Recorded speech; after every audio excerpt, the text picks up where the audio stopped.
Hello everyone, welcome again. So in today's video we are going to cover April current affairs 2023. जितने भी important events हुए हैं through out अप्रैल उसे आज हम कवर करने वाले हैं and most of the questions को हम ट्रिक से रेड करके याद रखेंगे. सो अब स्टार्ट करते हैं फटाफट से. सबसे पहले हम डेज पढ़ने वाले हैं. So question number first is world malaria day is celebrated on which date. विश्व मलेरिया दिवस किस दिन मनाया जाता है? तो मलेरिया दिवस किस दिन मनाया जाता है? 25 अप्रैल को. So option C is the correct answer.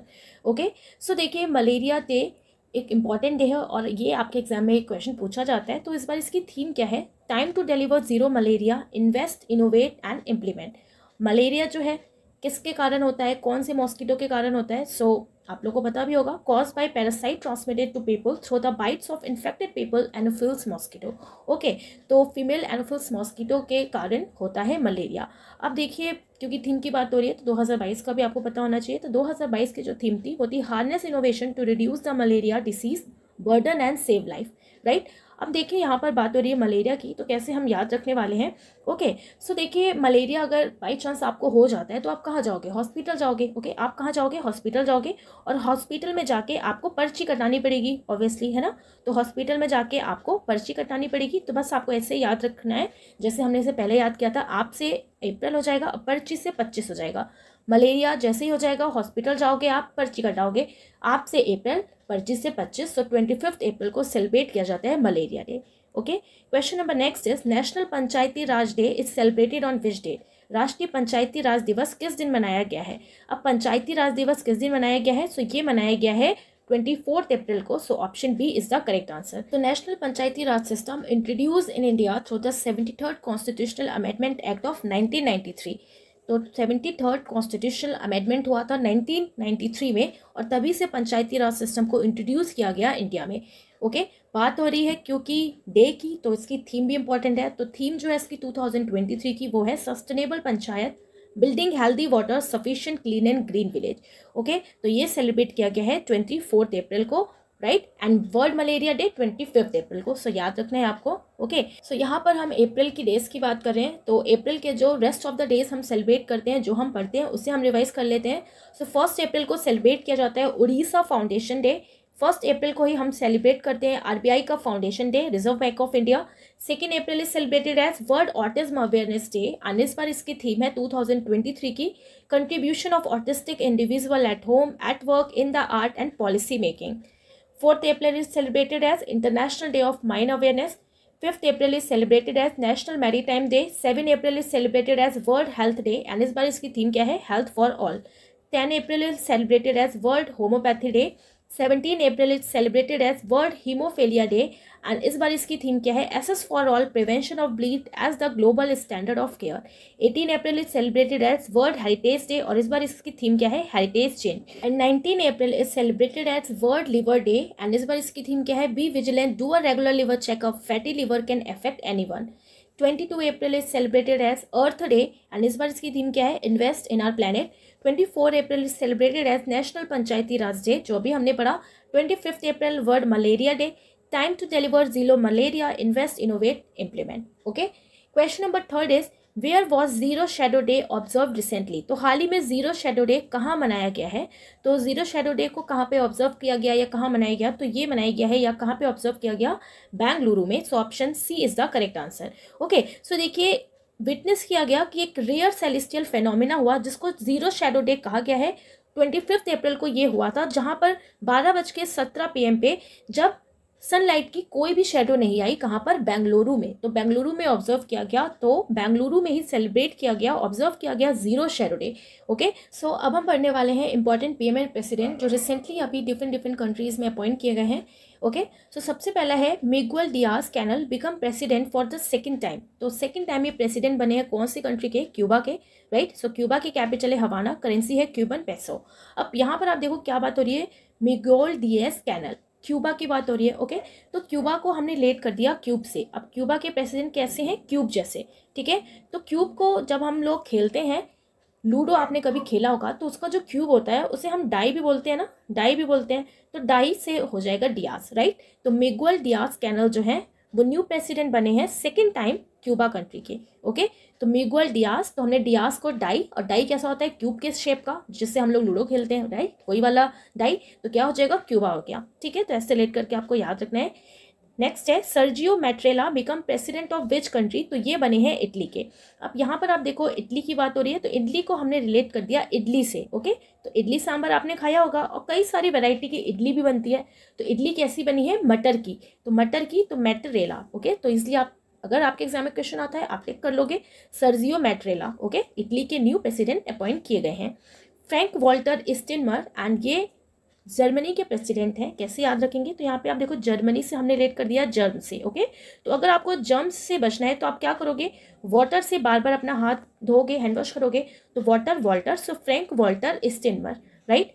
Next है कैटलिन नोवैक, जो फर्स्ट एवर फीमेल प्रेसिडेंट है हंगरी कंट्री की। अब हंगरी की बात हो रही है, तो अगर आप हंगरी हो, बहुत आपको भूख लगी है, ओके, तो क्या होगा, आप कुछ भी वॉक नहीं कर पाओगे, है ना। जब हमारे अंदर बहुत वीकनेस हो जाती है, हमारे पास खाना नहीं होता, तो हम क्या हो जाते हैं, हम कुछ भी काम नहीं कर पाते, no walk. Okay, so no walk यानी कि Novak, so Caitlin Novak, right. Next is Samia Suluhu Hassan, first female president, ये भी अपॉइंट की गई है तंजानिया की। ओके, कैसे याद रखेंगे, जब हमें टेंशन होती है तो हम हंसना वसना सब भूल जाते हैं, है ना, तो हंसना भूल जाते हैं, तो क्या हो जाएगा, Samia Suluhu Hasan, right. Next है रामचंद्र पौदिल, एंड ये अपॉइंट हुए हैं नेपाल के न्यू प्रेसिडेंट। ओके, ध्यान रखना है आपको। नेक्स्ट है बुर्किनो फैसो, ओके, एंड बुर्किनो फैसो कंट्री के अपॉइंट हुए हैं कैप्टन इब्राहिम ट्रेओरे। अब यहाँ पर आप देखो बुर्किनो फैसो लिखा है, ओके, और इब्राहिम, तो इब्राहिम से हमने रिलेट कर दिया इब्राहिम यानी कि रहीम। ओके, और रहीम के दोहे तो ऑब्वियसली सबने ही पढ़ा होगा अपने स्कूल टाइम पे, तो रहीम के दोहे कैसे लगते हैं, फैसिनेटिंग लगते हैं। ओके, तो ऐसे ध्यान रखना है आपको। ओके, सो नेक्स्ट अब हम पढ़ने वाले हैं स्पोर्ट्स से रिलेटेड इंपॉर्टेंट इवेंट्स को। सो नेक्स्ट क्वेश्चन है, where will the world third and India second largest cricket stadium be built recently, हाल ही में दुनिया का तीसरा और भारत का दूसरा सबसे बड़ा क्रिकेट स्टेडियम कहाँ बनाया जाएगा। ओके, तो इस क्वेश्चन को हम लोग ने पहले भी पढ़ा है, बट अब बिल्कुल फाइनल हो गया कि कहाँ पे बनाया जाएगा। सो राजस्थान में इसे बनाया जाएगा, so option B is the correct answer. Okay, पहले आपको खुद से ट्राई करना है, then you will proceed toward answer. So यहाँ पर बात हो रही है किसकी, वर्ल्ड का थर्ड लार्जेस्ट क्रिकेट स्टेडियम की। सो कहाँ पे बनाया जाएगा, ये राजस्थान में। ओके, तो एक MOU साइन हुआ है between Vedanta Hindustan zinc limited with the Rajasthan cricket association. तो cricket Rajasthan association and Vedanta Hindustan zinc limited में एक पार्टनरशिप, एक MOU साइन हुआ है। ओके, लार्जेस्ट वर्ल्ड का स्टेडियम बनाने के लिए, कहाँ पे, राजस्थान में। कौन से प्लेस पे इसे बनाया जाएगा, तो Chomp village Jaipur. Okay, so देखिए ये जो स्टेडियम है will be named the Anil Agarwal international cricket stadium Jaipur. तो क्या इसका नाम रहने वाला है, इसका नाम रहने वाला है Anil Agarwal international cricket stadium Jaipur. World का लार्जेस्ट स्टेडियम की बात करें, ओके, सो आई होप आप लोगों को पता होगा नरेंद्र मोदी स्टेडियम, ओके, जो अहमदाबाद में है, right. So Narendra Modi stadium world का लार्जेस्ट स्टेडियम है, एंड वर्ल्ड का सेकेंड लार्जेस्ट स्टेडियम है Melbourne cricket ground, Melbourne Australia. Okay, so Melbourne cricket ground जो ऑस्ट्रेलिया में है, ये है सेकेंड नंबर पे। फर्स्ट पे है Narendra Modi stadium, and third पे कौन सा हो जाएगा, जो जयपुर यानी कि राजस्थान में जो बनने वाला है तीसरा स्टेडियम। ठीक है, सो आपको ध्यान रखना है टॉप पे कौन सा है पूरे वर्ल्ड में, सेकंड पे कौन सा है, एंड थर्ड पे कौन सा है। ठीक है, क्वेश्चन इंपॉर्टेंट है, सो आपको ध्यान रखना है। Question number 5 is who have recently von his first Australian grand prix 2023, हाल ही में किसने अपना पहला ऑस्ट्रेलियाई ग्रैंड प्रिक्स 2023 जीता है, किसने जीता है, सो मैक्स वर्स्टपेन ने जीता है। So option C is the correct answer. Okay, so Max Verstappen ने अपना फर्स्ट ऑस्ट्रेलियन ग्रैंड प्रिक्स जीता है, तो आपको ध्यान रखना है। और देखिए ग्रैंड प्रिक्स होता क्या है, तो कार रेसिंग का एक कंपटीशन होता है। अदर्स जो विनर है, तो रेड बुल के ड्राइवर सर्गियो पेरेज ने वॉन किया है Saudi Arabian grand prix 2023, and max Verstappen ने वॉन किया है ओपनिंग बहरीन ग्रैंड प्रिक्स 2023 भी। Okay, question number next is who has recently become the fastest Indian to take 50 wickets in IPL history, हाल ही में IPL इतिहास में सबसे तेज 50 विकेट लेने वाले भारतीय कौन बने हैं। तो सबसे तेज कौन बने हैं IPL में, तो कौन हो जाएंगे, option B Khalil Ahmed. Okay, so ध्यान रखना है आपको, option B is the correct answer, Khalil Ahmed. So देखिए IPL 2023 की अगर हम बात करें, सो ओपनिंग मैच हुआ था ये between Gujarat Titans and Chennai super Kings के बीच में 31 मार्च 2023 को। ओके, एंड ओपनिंग मैच हुआ था कहाँ पे, नरेंद्र मोदी स्टेडियम अहमदाबाद में ही, जो अभी हमने पीछे पढ़ा वर्ल्ड का लार्जेस्ट स्टेडियम। अहमदाबाद जो है is the home group of the Gujarat Titans which is led by Hardik Pandya. Okay, तो गुजरात टाइटंस की टीम है अहमदाबाद में, और हार्दिक पांड्या जो है इसके कैप्टन है। Right, and become the fastest player to score 6000 run in IPL, David Warner, right. तो ये पॉइंट भी आपको ध्यान रखना है कि फास्टेस्ट प्लेयर कौन बना है IPL में जिसने 6000 रन कंप्लीट किए हैं, सो डेविड वार्नर। ओके, तो यहाँ पर हम क्वेश्चन पढ़ रहे हैं कि जिसने 50 विकेट्स लिए हैं IPL की हिस्ट्री में, जो फास्टेस्ट इंडियन बना है, कौन बने हैं? खलील। सो देखिए IPL जो होता है ना, हर साल होता है और 50 विकेट्स की बात हो रही है, तो कौन बना पाएगा? जो हर साल खेलेगा, तो हर साल जो खेलेगा वही फास्टेस्ट इंडियन बन पाएगा, राइट। तो हर साल खेल, तो खेल खलील, सो खलील अहमद, राइट। तो ऐसे आपको ध्यान रखना है। Next question is who has recently become the first women to become an umpire in ICC men's T20 cricket. हाल ही में ICC मेंस T20 क्रिकेट में अंपायर बनने वाली पहली महिला कौन बनी है? सो कौन बनी है? Kim Cotton. Okay, so option C हो जाएगा इसका करेक्ट आंसर, राइट। सो देखिए फर्स्ट वुमेन कौन बनी है? Kim cotton. सो न्यूजीलैंड की Kim Cotton becomes first female umpire to officiate men's T20 match during the second T20 between Sri Lanka and New Zealand in Dunedin, New Zealand. Okay, so देखिए जब match हुआ between Sri Lanka and New Zealand के बीच में, तब इन्होंने umpiring की। So first women to become an umpire in ICC men's T20 cricket कौन है? Kim Cotton. ओके, सो देखिए क्योंकि ये फर्स्ट वुमेन बनी है ICC में, तो आप इसे कैसे याद रखोगे कि जो वुमेन्स हैं उनको थोड़ा सा कम मौका मिलता है अंपायरिंग करने का। ओके, तो कम से किम याद रखना है, तो कम मौका मिला किम, तो कम किम, सो किम कॉटन। ओके, सो ऐसे आपको ध्यान रखना है। Question number next is who has top the recently release FIFA ranking. हाल ही में जारी फीफा रैंकिंग में कौन शीर्ष पर रहा है? सो कौन शीर्ष पर रहा है इस बार? सो अर्जेंटीना रहा है। So option A is the correct answer, right. तो देखिए फ्रांस है सेकंड पे, ब्राजील है थर्ड पोजीशन पे, बेल्जियम है फोर्थ प्लेस पे, and Japan holds the highest rank among Asian countries. अगर एशियन कंट्री की बात करें फीफा रैंकिंग में, तो जापान है फर्स्ट पोजीशन पे एंड इंडिया की रैंक है 101 पोजीशन। ओके, तो इस बार अर्जेंटीना ने ही वॉन किया है, राइट, फीफा वर्ल्ड कप। तो कौन है इस बार फर्स्ट पोजीशन पे? Argentina, right. Question number next is who had recently won the Orleans masters 2023 men single title. हाल ही में ऑरलियंस मास्टर 2023 पुरुष एकल खिताब किसने जीता है? अभी ऑरलियंस मास्टर जो एक टूर्नामेंट है ये रिलेटेड है बैडमिंटन से। ओके, सो इसका करेक्ट आंसर हो जाएगा option C, Priyanshu Rajawat, right. So correct answer है हमारा ऑप्शन सी। सो देखिए इंडियन शटलर प्रियांशु राजवत जो है ये रिलेटेड है बैडमिंटन से। Priyanshu Rajawat claims made in BWF world tour super 300 title कहाँ पे हुआ? फ्रांस में। और ये कहाँ से बिलोंग करते हैं? फ्रॉम मध्य प्रदेश। कैसे याद रखेंगे आप इसको? तो देखिए यहाँ पे क्या लिखा है? Orleans master 2023। ओके, तो ऑरलियंस मास्टर यानी कि और लेन यानी कि औरों की तरह जिसने लेन में खेला होगा प्रॉपर। ओके, तो प्रिय गेम औरों की तरह लेन में खेला होगा, तो प्रिय से आपको प्रियांशु याद रखना है। सो प्रियांशु राजवत। ओके, सो प्रियांशु राजवत ने जीता है ऑरलियंस मास्टर 2023।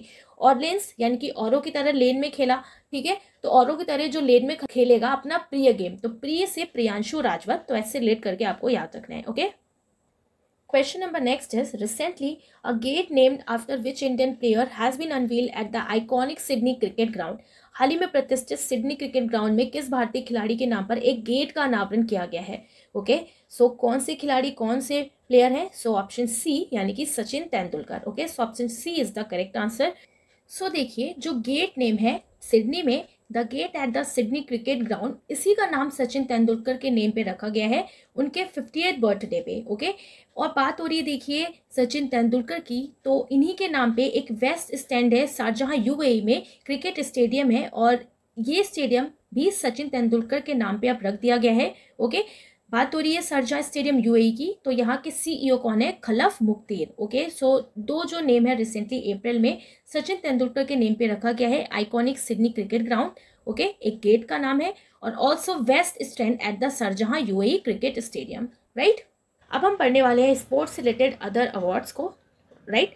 सो देखिए world chess Armageddon Asia and Oceanic event यानी कि अमागेडन एशिया और ओशनियाई इवेंट के विजेता कौन है, विनर कौन है? तो डी कुकेश। और ये जो इवेंट है, ये जो टूर्नामेंट है रिलेटेड है ये चेस से। किसने जीता? डी कुकेश ने।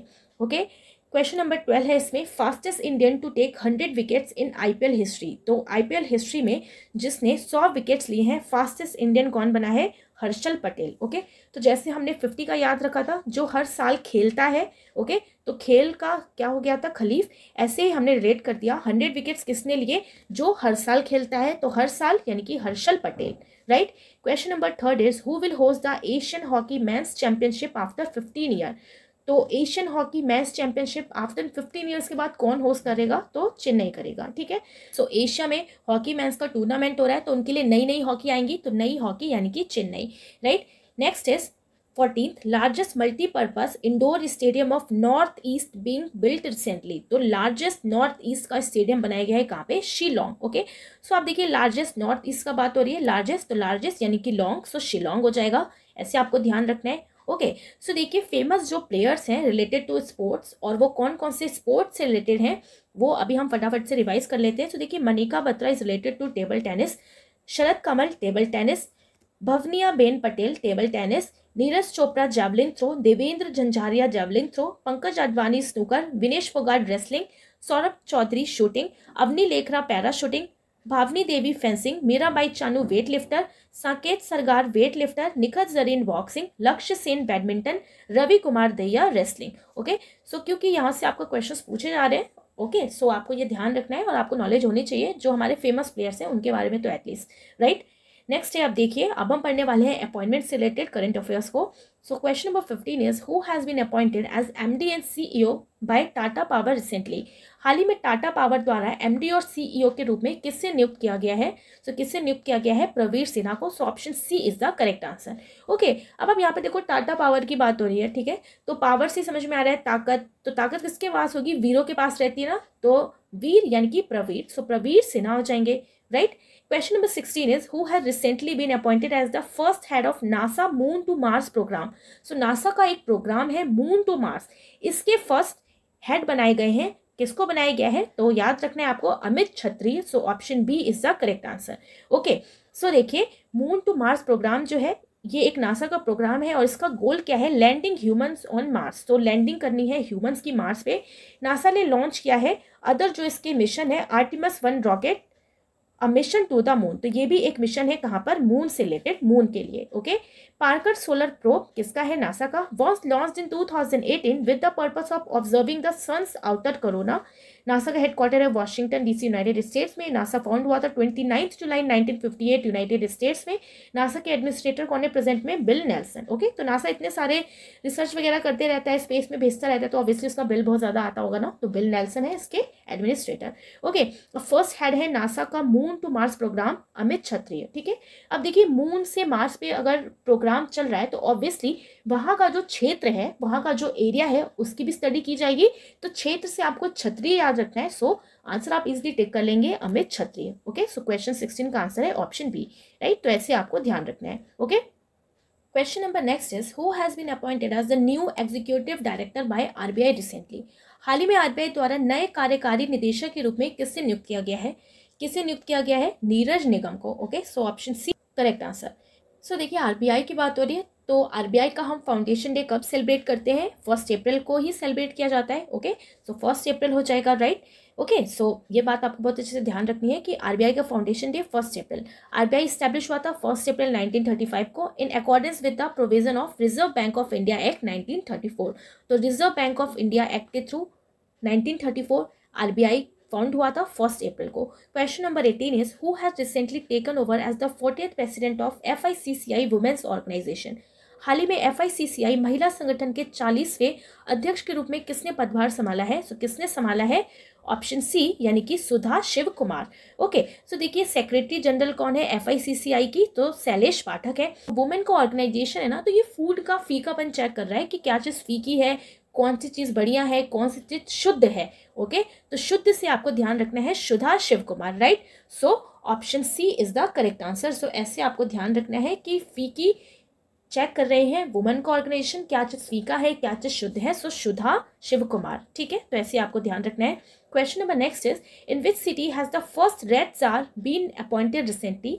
हाल ही में किस शहर में प्रथम रेड जार नियुक्त किया गया है, तो प्रथम rat czar, so option C यानी कि New York, okay. So option C हो जाएगा हमारा करेक्ट आंसर। तो ये रेड जार है क्या, तो देखिए कैथलीन कोरेडी जो है इनको अपॉइंट किया गया है न्यूयॉर्क में to tackle the city severe rodent issue.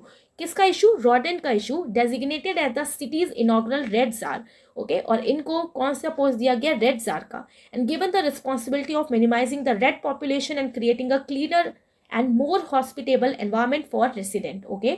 तो अब बहुत ज़्यादा रेड का वहाँ पे ऑब्वियसली आतंक बढ़ गया होगा, तो इन्होंने क्या किया न्यूयॉर्क ने कि कैथलीन कोरेटी को अपॉइंट किया। ठीक है, सो आपको ध्यान रखना है। ओके, सो देखिए यहाँ पर बात हो रही है क्योंकि रेड जार की, तो कैसे हम याद रखेंगे कि कैथलीन कोरेटी को अपॉइंट किया गया है। तो रेड जार, ओके, तो रेड देखिए क्या करते हैं, सब कुछ काट देते हैं, है ना, तो काट से ही कैथ हो जाएगा, सो कैथलीन कोरेटी हो जाएगा। So option C New York is the correct answer. और किसको अपॉइंट किया गया, कैथलीन कोरेटी को, right.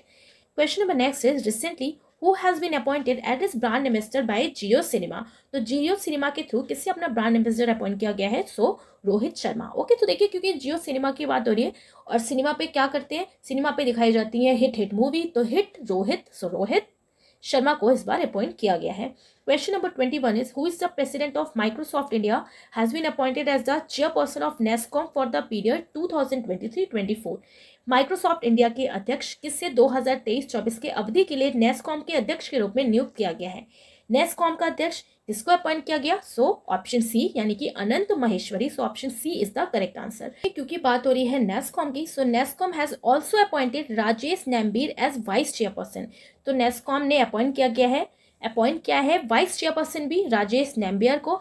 NASSCOM refers as national association of software and service company.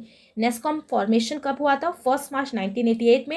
Headquarter कहाँ पे है इसका, न्यू दिल्ली में। अब यहाँ पर देखिए बात हो रही है नेस्कॉम की। ओके, किसको अपॉइंट किया गया, अनंत माहेश्वरी को। कैसे याद रखेंगे, तो देखिए यहाँ पे क्या लिखा है, नेस्कॉम, नेस यानी कि नाश हो गया, सब कुछ कहते नहीं है महाविनाश हो गया, नाश हो गया। ओके, तो सब कुछ सोचिए आप, नाश हो जाएगा तो हर चीज का अंत हो जाएगा, अंत से ही आपको अनंत याद रखना है, सो अनंत माहेश्वरी। ओके, तो अगर आपके एग्जाम में क्वेश्चन आता है अपॉइंटमेंट से रिलेटेड ये वाला, तो आप इसे टिक कर लेंगे। नेस्कॉम, नाश हो गया यानी कि सब कुछ खत्म हो गया, अंत हो गया, तो अनंत माहेश्वरी। ओके, सो देखिए अब हम पढ़ने वाले हैं अदर अपॉइंटमेंट्स को जो हुए हैं इंपॉर्टेंट, और यहाँ पर हम फटाफट से रिवाइज करेंगे, राइट, कि किसको किसको अपॉइंट किया गया है। बाकी अपॉइंटमेंट का जो वीडियो आएगा अलग से, तो उसमें हम एक एक ट्रिक से रेड करके याद रखेंगे। सबसे पहला है MD and CEO by Tata power, और इससे अभी हमने पीछे पढ़ा भी था, तो प्रवीर सिन्हा को अपॉइंट किया गया है। Okay, by Honda motor as its MD and CEO, इसको अपॉइंट किया गया सुतमुसु ओतानी को, right. HSBC as their brand influencer Virat Kohli. New chief technologist of NASA AC Charania, Indian origin. बहुत इंपॉर्टेंट है, देखिए एक न्यू चीफ टेक्नोलॉजिस्ट नासा के appoint किए गए हैं, किसको, AC चरनिया को, और इसलिए इंपॉर्टेंट है क्योंकि ये इंडियन ओरिजिन के हैं। ओके, AC चरनिया। Next is president of national rifle association of India NRAI, किसको अपॉइंट किया गया, Kalikesh Narayan Singh. And the first speaker of Lok Sabha GV Mavalankar was the founder of president of NRAI। सो जो फर्स्ट स्पीकर थे लोकसभा के GV मवलांकर, उन्होंने ही NRAI को फाउंड किया था। ओके, एंड प्रेजेंट में किसको प्रेसिडेंट बनाया गया है, कलिकेश नारायण सिंह को। Chief justice of Tripura high court Aparesh Kumar Singh appointed as the next ambassador of India to Greece Rudrendra Tandon. New vice chief of navy vice admiral Sanjay Jasjit Singh by the Indus entrepreneur TIE Rajasthan, किसको appoint किया गया, शीनू जवार को। The new president for a term of 2 years from 2023 to 2024। So 2 साल के लिए इन्हें appoint किया गया 2023 से लेके 2025 तक, किसको, शीनू जावर को। ओके, नेक्स्ट है देखिए स्टार स्पोर्ट्स ब्रांड एम्बेसडर किसको अपॉइंट किया गया, ऋषभ पंत को। Has become the new chairman of Karnataka Vikas Grameen bank Shrikant M Bandiwar. Chairman of LIC until June 2024, तो जून 2024 तक LIC का किसे चेयरमैन अपॉइंट किया गया है, Siddhartha Mohanty. Very important. Name as new managing director of bank of Baroda Deba Dattachand. BARC के director appointed as new atomic energy commission chairman. Okay, so BARC के director हैं कौन, जिनको अपॉइंट किया गया है न्यू एटॉमिक एनर्जी कमीशन का चेयरमैन, सो AK मोहंती को। ओके, सो ये सारे जो अपॉइंटमेंट्स हैं बहुत इंपॉर्टेंट है, आपको पता होना चाहिए। नेक्स्ट अब हम पढ़ने वाले हैं G20 जो मीटिंग हुई है इंडिया में, इससे रिलेटेड इंपॉर्टेंट क्वेश्चंस को। So question number 22 is where will the second G20 tourism working group meeting be held recently. हाल ही में G20 टूरिज्म वर्किंग ग्रुप की दूसरी बैठक कहाँ आयोजित की जाएगी, कहाँ आयोजित की गई है। सो देखिए ये कहाँ पे आयोजित की गई है, Siliguri. So option C is the correct answer. Okay, so India took over the G20 presidency from December 1st 2022 till November 30 2023। So all you know कि इंडिया इस बार G20 की प्रेसिडेंसी कर रहा है, एंड प्रेसिडेंसी ऑफ G20 इन 2022 में किसने की थी, इंडोनेशिया में। तो इंडोनेशिया से ही हैंड ओवर हुआ था इंडिया को। ओके, तो दोनों ही इंडो है, तो 2022 का इंडोनेशिया, 2023 का इंडिया। 19 G20 समिट 2024 में कहाँ पे होगी, ब्राज़ील में होगी। थीम क्या है इस बार, इंडिया की वासुधम कुटुंबकम और one earth one only one future. Question number 23 is where was the second meeting of G20 development working group held recently. अब G20 की डेवलपमेंट वर्किंग ग्रुप की बात हो रही है। अभी हमने पढ़ा टूरिज्म वर्किंग ग्रुप की, ये है डेवलपमेंट वर्किंग ग्रुप की। तो ये कहाँ पे हुआ है? केरला में। So option C is the correct answer. ठीक है, सो ध्यान रखना है आपको। अदर हम देख लेते हैं। सो देखिए, host of the think 20 meeting कहाँ पे हुआ? मध्य प्रदेश में। मध्य प्रदेश ने होस्ट किया। G20 की working group on environment and climate sustainability meeting ये हुई बैंगलोर में। The host of first G20 energy transition working group meeting ये हुई बेंगलुरु में। ओके, अदर जो इसकी मीटिंग्स है वो भी अभी हम आगे देखेंगे। Question number 24 is who will host the G20 space economy leaders meet recently. हाल ही में G20 space economy leaders meet की मेजबानी कौन करेगा? ओके, सो देखिए किसने की है। सो करेक्ट आंसर है इसका ऑप्शन बी, मेघालय। ओके, सो मेघालय आपको ध्यान रखना है। तो एम क्या है देखिए इसका, to advance the space sector to new height by promoting collective and collaborative effort with a focus on creating alliance among nation to maximize public। Okay, so promote करने के लिए स्पेस सेक्टर को collaborate करने के लिए different country से, okay, different nation से, और ताकि मैक्सिमम पब्लिक इसमें जुड़ सके।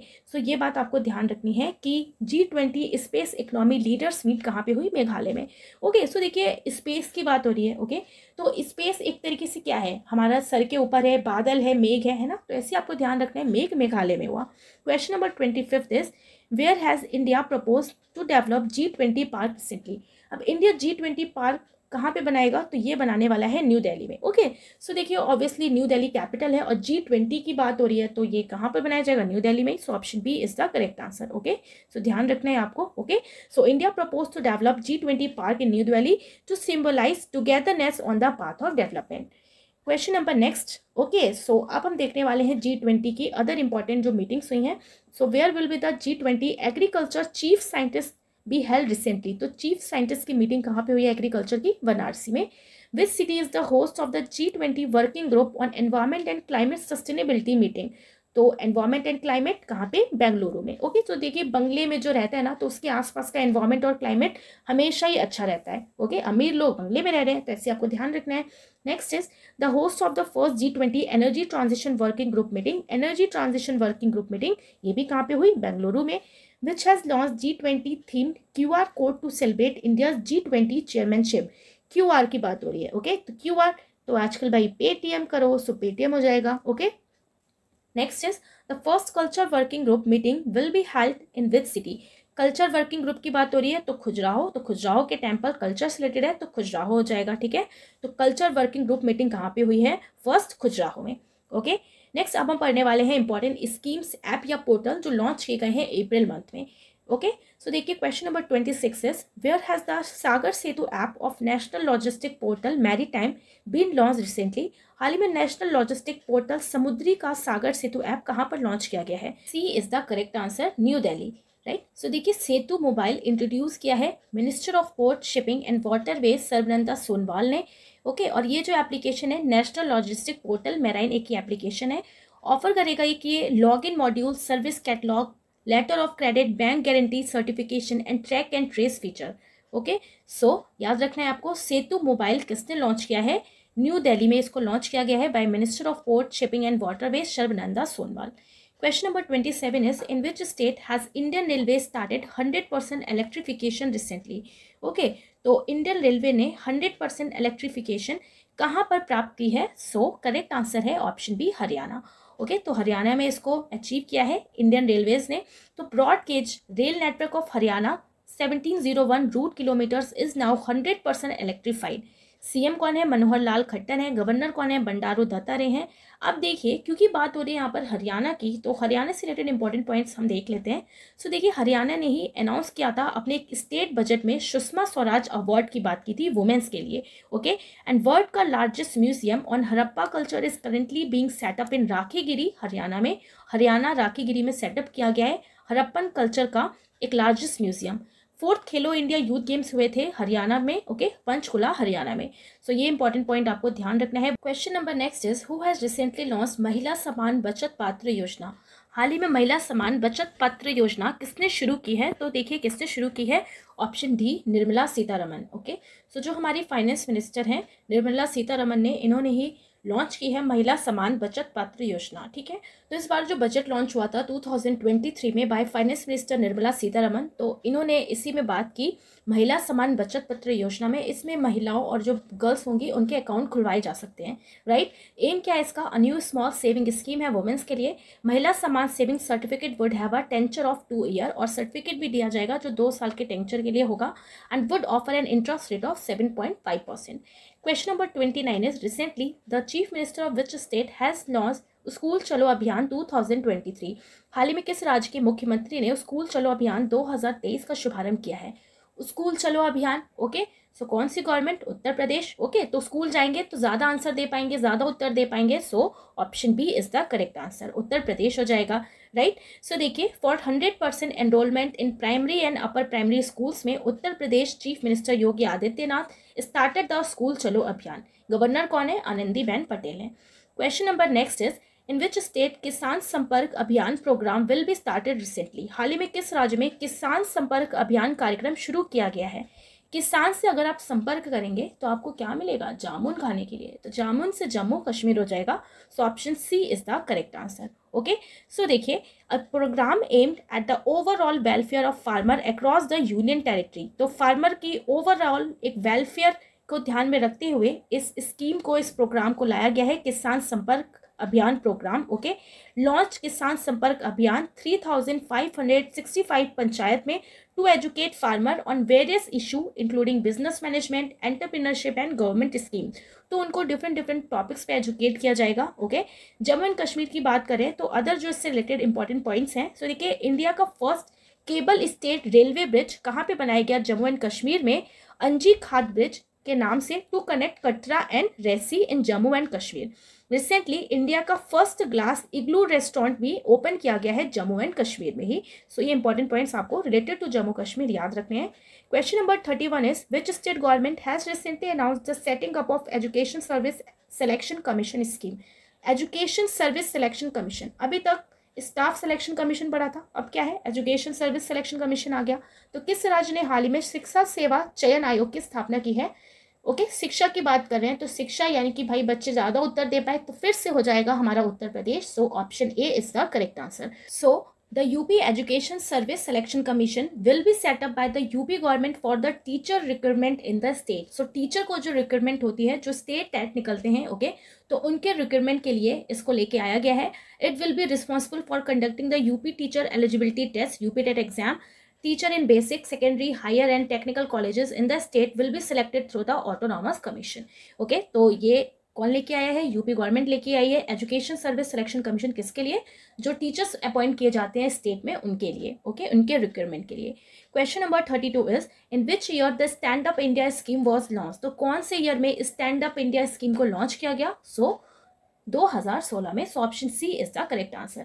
ओके, तो देखिए, स्टैंड अप इंडिया की बात हो रही है कि इंडिया स्टैंड हो, अपना स्टैंड लो, तभी आप अपनी प्रॉब्लम सॉल्व कर सकते हो, अपनी प्रॉब्लम को सुलह कर सकते हो। तो सुलह से 16 याद रखना है आपको। ओके, कोई भी इंसान या कोई भी कंट्री जब अपनी प्रॉब्लम्स के लिए स्टैंड लेगा, स्टैंड अप करेगा, तो ही वो सुलह या सॉल्व कर सकता है। तो 16 से 16 हो जाएगा 2016, राइट। तो 2016 में ये स्कीम आई थी। ओके, सो देखिए, stand up India scheme launch in 2016 to promote entrepreneurship and the grass root level, focuses on economic empowerment and job creation primarily for women entrepreneur. किसके लिए, वुमेन एंटरप्रेनर्स जो हैं उनके लिए मेनली। The scheme completed its 7 year on April 5, 2023 but it has been extended till 2025। अब ये जो स्कीम है 5 अप्रैल 2023 को कंप्लीट हो गई है, बट अब इसको एक्सटेंड कर दिया गया है फर्दर 2025 तक। Okay, question number 33 is, Salokha Yojana is related to which state. Salokha Yojana किस राज्य से संबंधित है। ओके, तो सलोखा योजना रिलेटेड है महाराष्ट्र से। ओके, सो ऑप्शन सी हो जाएगा इसका भी करेक्ट आंसर। सो देखिए, सलोखा योजना जो है has been implemented in Maharashtra. It gives farmer an opportunity to exchange their agriculture land in exchange for a nominal registration fee of ₹1000 and stamp duty of ₹1000। So देखिए, इस स्कीम में the possession of agriculture land of the first farmer should be with the second farmer. तो मतलब अपने land को आप exchange कर सकते हो, तो सलोखा योजना में है। ओके, तो सलोखा योजना कौन से स्टेट का? महाराष्ट्र, ठीक है।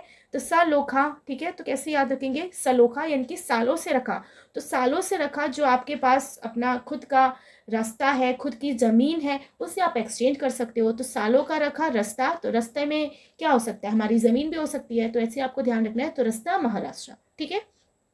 सो अब हम कुछ अदर स्कीम्स पढ़ने वाले हैं जो डिफरेंट स्टेट्स ने लॉन्च की थी, जो इंपॉर्टेंट है आपके एग्जाम के लिए। सो मुख्यमंत्री वृक्ष संपदा योजना यानी कि वृक्ष संपदा योजना छत्तीसगढ़ ने लॉन्च की है।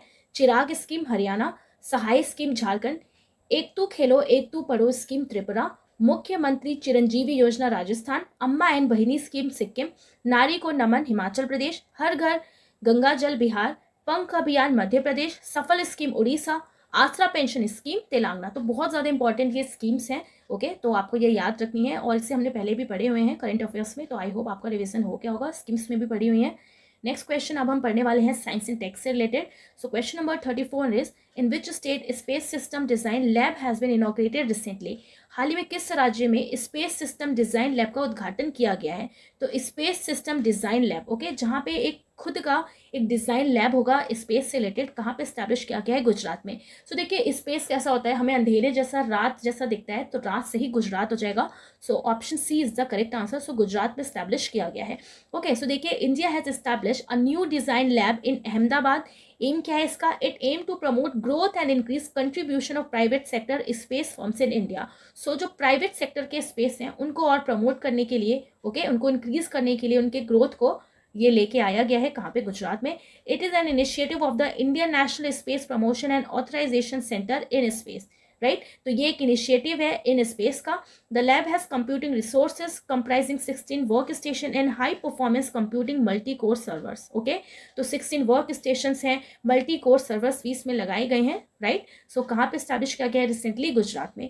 Question number 35 is, which country has recently become the first country in the world to develop its own model to estimate TB cases? So कौन सी कंट्री बनी है फर्स्ट कंट्री वर्ल्ड में जो डेवलप जिसने किया है अपना खुद का model to estimate TB cases का पता लगाने के लिए, ओके। तो नन ऑफ द अदर, हमारा India. So option A is the correct answer, right. So देखिए India becomes first country to develop its own system for estimating TB cases को estimate करने के लिए पहला वर्ल्ड का खुद का कौन सा कंट्री बन गया है? इंडिया बन गया है, राइट। सो देखिए India has develop a country level mathematical model, एक मैथमेटिकल मॉडल इसने डेवलप किया है। Estimate the prevalence of tuberculosis cases in the country, जो भी टीबी के केसेस होंगे उनका पता लगाने के लिए 2025 तक टारगेट रखा गया है इंडिया ने, aims to eliminate tuberculosis by 2025। तो 2025 तक ट्यूबरक्लोसिस खत्म करने का टारगेट रखा है इंडिया ने। 2030 में टारगेट रखा गया है मलेरिया को एलिमिनेट करने का, ठीक है। 2025 में टीबी, 2030 में malaria, okay. Question number next is, sea lamprey which was in news recently is related to which species? हाल ही में सुर्खियों में रहा सी लैम्प्रे किस प्रजाति से संबंधित है, ओके। सो देखिए सी लैम्प्रे जो है ये क्या है? एक टाइप के फिश है, और आप इसका जो फेस देख रहे हो ना, ये तो देखिए इसमें कितने सारे कांटे लगे हुए हैं, तो कांटे हैं इसके फेस के पास बहुत ज़्यादा। तो सी लैम्प्रे जो है रिलेटेड है फिश की कैटेगरी से, ओके। सो ध्यान रखना है आपको। और देखिए सी लैम्प्रे जो है इसका साइंटिफिक नेम क्या है? पेट्रोमाइजन मैरिनस। क्या नाम है? Petromyzon मैरिनस, okay. सो देखिए सी लैम्प्रे जो है इज अ रेयर स्पीसीज है of fish that is known to extract blood of its prey. तो ये क्या करती है? ब्लड को सक करती है। तो आप दांत देख के इसके आप बता सकते हैं कितनी डेंजर ये लग रही है। So it was recently spotted on the Dutch island of Texel. तो डच आइलैंड ऑफ टेक्सल में इसको स्पॉट किया गया रिसेंटली, और लास्ट टाइम इसको देखा गया था 2017 में। तो अब जाके इसको देखा गया, और इस फिश को ही वेम्पायर फिश भी कहा जाता है। वेम्पायर आपने मूवीज में देखा होगा, ब्लड सक करने के लिए फेमस होते हैं। सो वेम्पायर फिश, ओके, इसे बोला जाता है सी लैम्प्रे को। It's nature of sucking blood from its host like a parasite, ठीक है। तो सकिंग ब्लड के नेचर की वजह से वेम्पायर फिश भी कहा जाता है सी लैम्प्रे, ओके। क्या है? ये फिश की कैटेगरी में आती है। Question number 37 is, who has recently launch the air pollution monitoring device tempo? हाल ही में वायु प्रदूषण निगरानी उपकरण टेम्पो को किसने लॉन्च किया है? So option C is the correct answer, right. So air pollution monitoring device TEMPO किसने लॉन्च किया है? नासा ने लॉन्च किया है, राइट। फुल फॉर्म क्या है इसका? Tropospheric emission monitoring of pollution. TEMPO mission का एम क्या है? To revolutionise the way air quality is monitored helping to improve life on earth. जो पहले के पुराने तरीके होते थे एयर क्वालिटी को मॉनिटर करने का, ओके, उस वे को और अच्छा बनाना, राइट, और जो लाइफ है अर्थ पे उसको और इम्प्रूव करना, एयर की वजह से जो हमारी लाइफ चलती है उसको और इम्प्रूव करना, ये एम है नासा का। सो air pollution monitoring device TEMPO किसने लॉन्च किया है? नासा ने। अब नासा के जो अदर इंपॉर्टेंट मिशन है जो आपको पता होना चाहिए, इसे हम फिर से रिवाइज कर लेते हैं, वैसे तो इसे हमने बहुत बार पढ़ा है। सो देखिए, NASA launches Artemis 1 rocket a mission to the moon. एक ये मिशन है किसके लिए? मून के लिए। आर्टेमिस 1 रॉकेट को लॉन्च किया है। The Parker solar probe is a NASA space probe that was launch in 2018 with the purpose of observing the sun's outer corona. Parker solar probe is for sun's outer corona. AC Charnia, an Indian American, has been appointed as the new chief technologist at NASA. So new chief technologist at NASA कौन appoint हुए हैं? AC Charnia. Okay, ध्यान रखना है आपको। Okay, question number 38 is which IIT has partnered with UIDAI recently to develop touchless biometric system. Touchless biometric system विकसित करने के लिए हाल ही में किस IIT ने UIDAI के साथ साझेदारी की है? ओके, तो किसने किया है? सो ऑप्शन सी यानी कि IIT Bombay. So IIT Bombay is the correct answer. Option C is the correct answer. Okay, so देखिए, पार्टनरशिप हुई है between IIT Bombay and UIDAI के बीच में, aim to develop touchless biometric system. Touchless biometric system develop करने के लिए ईजी टू यूज होगा एंड एसेसिबल होगा फ्रॉम एनीवेयर। अब आप देखिए यहाँ पे टचलेस क्यों बनाया जा रहा है, तो देखिए कोई भी इंसान आजकल कुछ टच नहीं करना चाहता, कहता अरे यार कहीं इसमें बॉम्ब ना हो, है ना, तो बॉम्ब ना हो। सो इसलिए टचलेस कौन बना रहा है? IIT बॉम्बे। ऐसे आपको ध्यान रखना है। ओके, चीफ एग्जीक्यूटिव ऑफिसर कौन है UIDAI के? सो सौरभ गर्ग हैं। ये स्टैब्लिश हुआ था 2009 इंडिया में। हेडक्वार्टर कहाँ पे है इसका? न्यू दिल्ली में। Okay, question number 39 is recently which IIT launches cyber security skilling programme. अब साइबर सिक्योरिटी स्किलिंग प्रोग्राम किसने लॉन्च किया है? सो देखिए, किसने लॉन्च किया है? IIT कानपुर ने। So option C is the correct answer. Okay, तो साइबर सिक्योरिटी को और बढ़ाने के लिए और स्किल डेवलप करने के लिए IIT कानपुर ये प्रोग्राम लेके आया है। ठीक है, इसने ये प्रोग्राम को लॉन्च किया है ताकि ईजिली और अच्छे से काम हो सके। अब साइबर अटैक इतने ज्यादा हो रहे हैं, ओके, कोई काम नहीं हो पाता सही से, तो प्रॉपर वे में काम को ओके चलने के लिए, करने के लिए काम कानपुर। सो IIT कानपुर हो जाएगा। ठीक है, ऐसे आपको ध्यान रखना है। So IIT Kanpur C3I hub a cyber security technology innovation hub है। लॉन्च हुआ है a cyber security skilling programme with support from the department of science and technology government of India. तो science and technology government of India ने इस पे support किया है अपना, under the national mission on interdisciplinary cyber physical system. Okay, और ये जो प्रोग्राम है which focuses on models, tools and technique for enforcing security. So इस प्रोग्राम का एम है कि कुछ मॉडल्स बनाना, कुछ ऐसे टूल्स बनाना, कुछ ऐसे टेक्निक्स तैयार करना ताकि जो सिक्योरिटी है उसे और ज़्यादा बढ़ाया जा सके। ओके, सो ध्यान रखना है आपको। कौन से IIT ने लॉन्च किया है? Cyber security skilling programme, IIT Kanpur. Question number 40 is which country has recently become the first country to approve the Oxford malaria vaccine for children. हाल ही में कौन सा देश बच्चों के लिए ऑक्सफोर्ड मलेरिया वैक्सीन को मंजूरी देने वाला पहला देश बन गया है? सो देखिए, पहला देश कौन बन गया है? घाना। सो ऑक्सफोर्ड ने एक मलेरिया वैक्सीन को डेवलप किया है चिल्ड्रन के लिए। ओके, सो किसने इसको एक्सेप्ट किया है? घाना कंट्री ने। ओके, सो घाना कंट्री जो है इसने अपने कंट्री के लिए अप्रूव कर लिया है, राइट। सो ऑप्शन बी हो जाएगा correct answer. So Ghana the first country to approve a highly effective malaria vaccine developed by scientist at the university of Oxford in the UK. The vaccine called R21 Matrix M has exceeded the World Health Organization target of 75% efficacy. Okay, so जो World Health Organization ने target रखा है कि 75% efficacy होना चाहिए, उससे भी ऊपर इसने वैक्सीन ने अच्छा काम किया है। So making it a significant milestone in the fight against malaria. So malaria के अगेंस्ट फाइट करने के लिए एक ये बहुत इंपॉर्टेंट रोल प्ले कर सकता है ये वैक्सीन।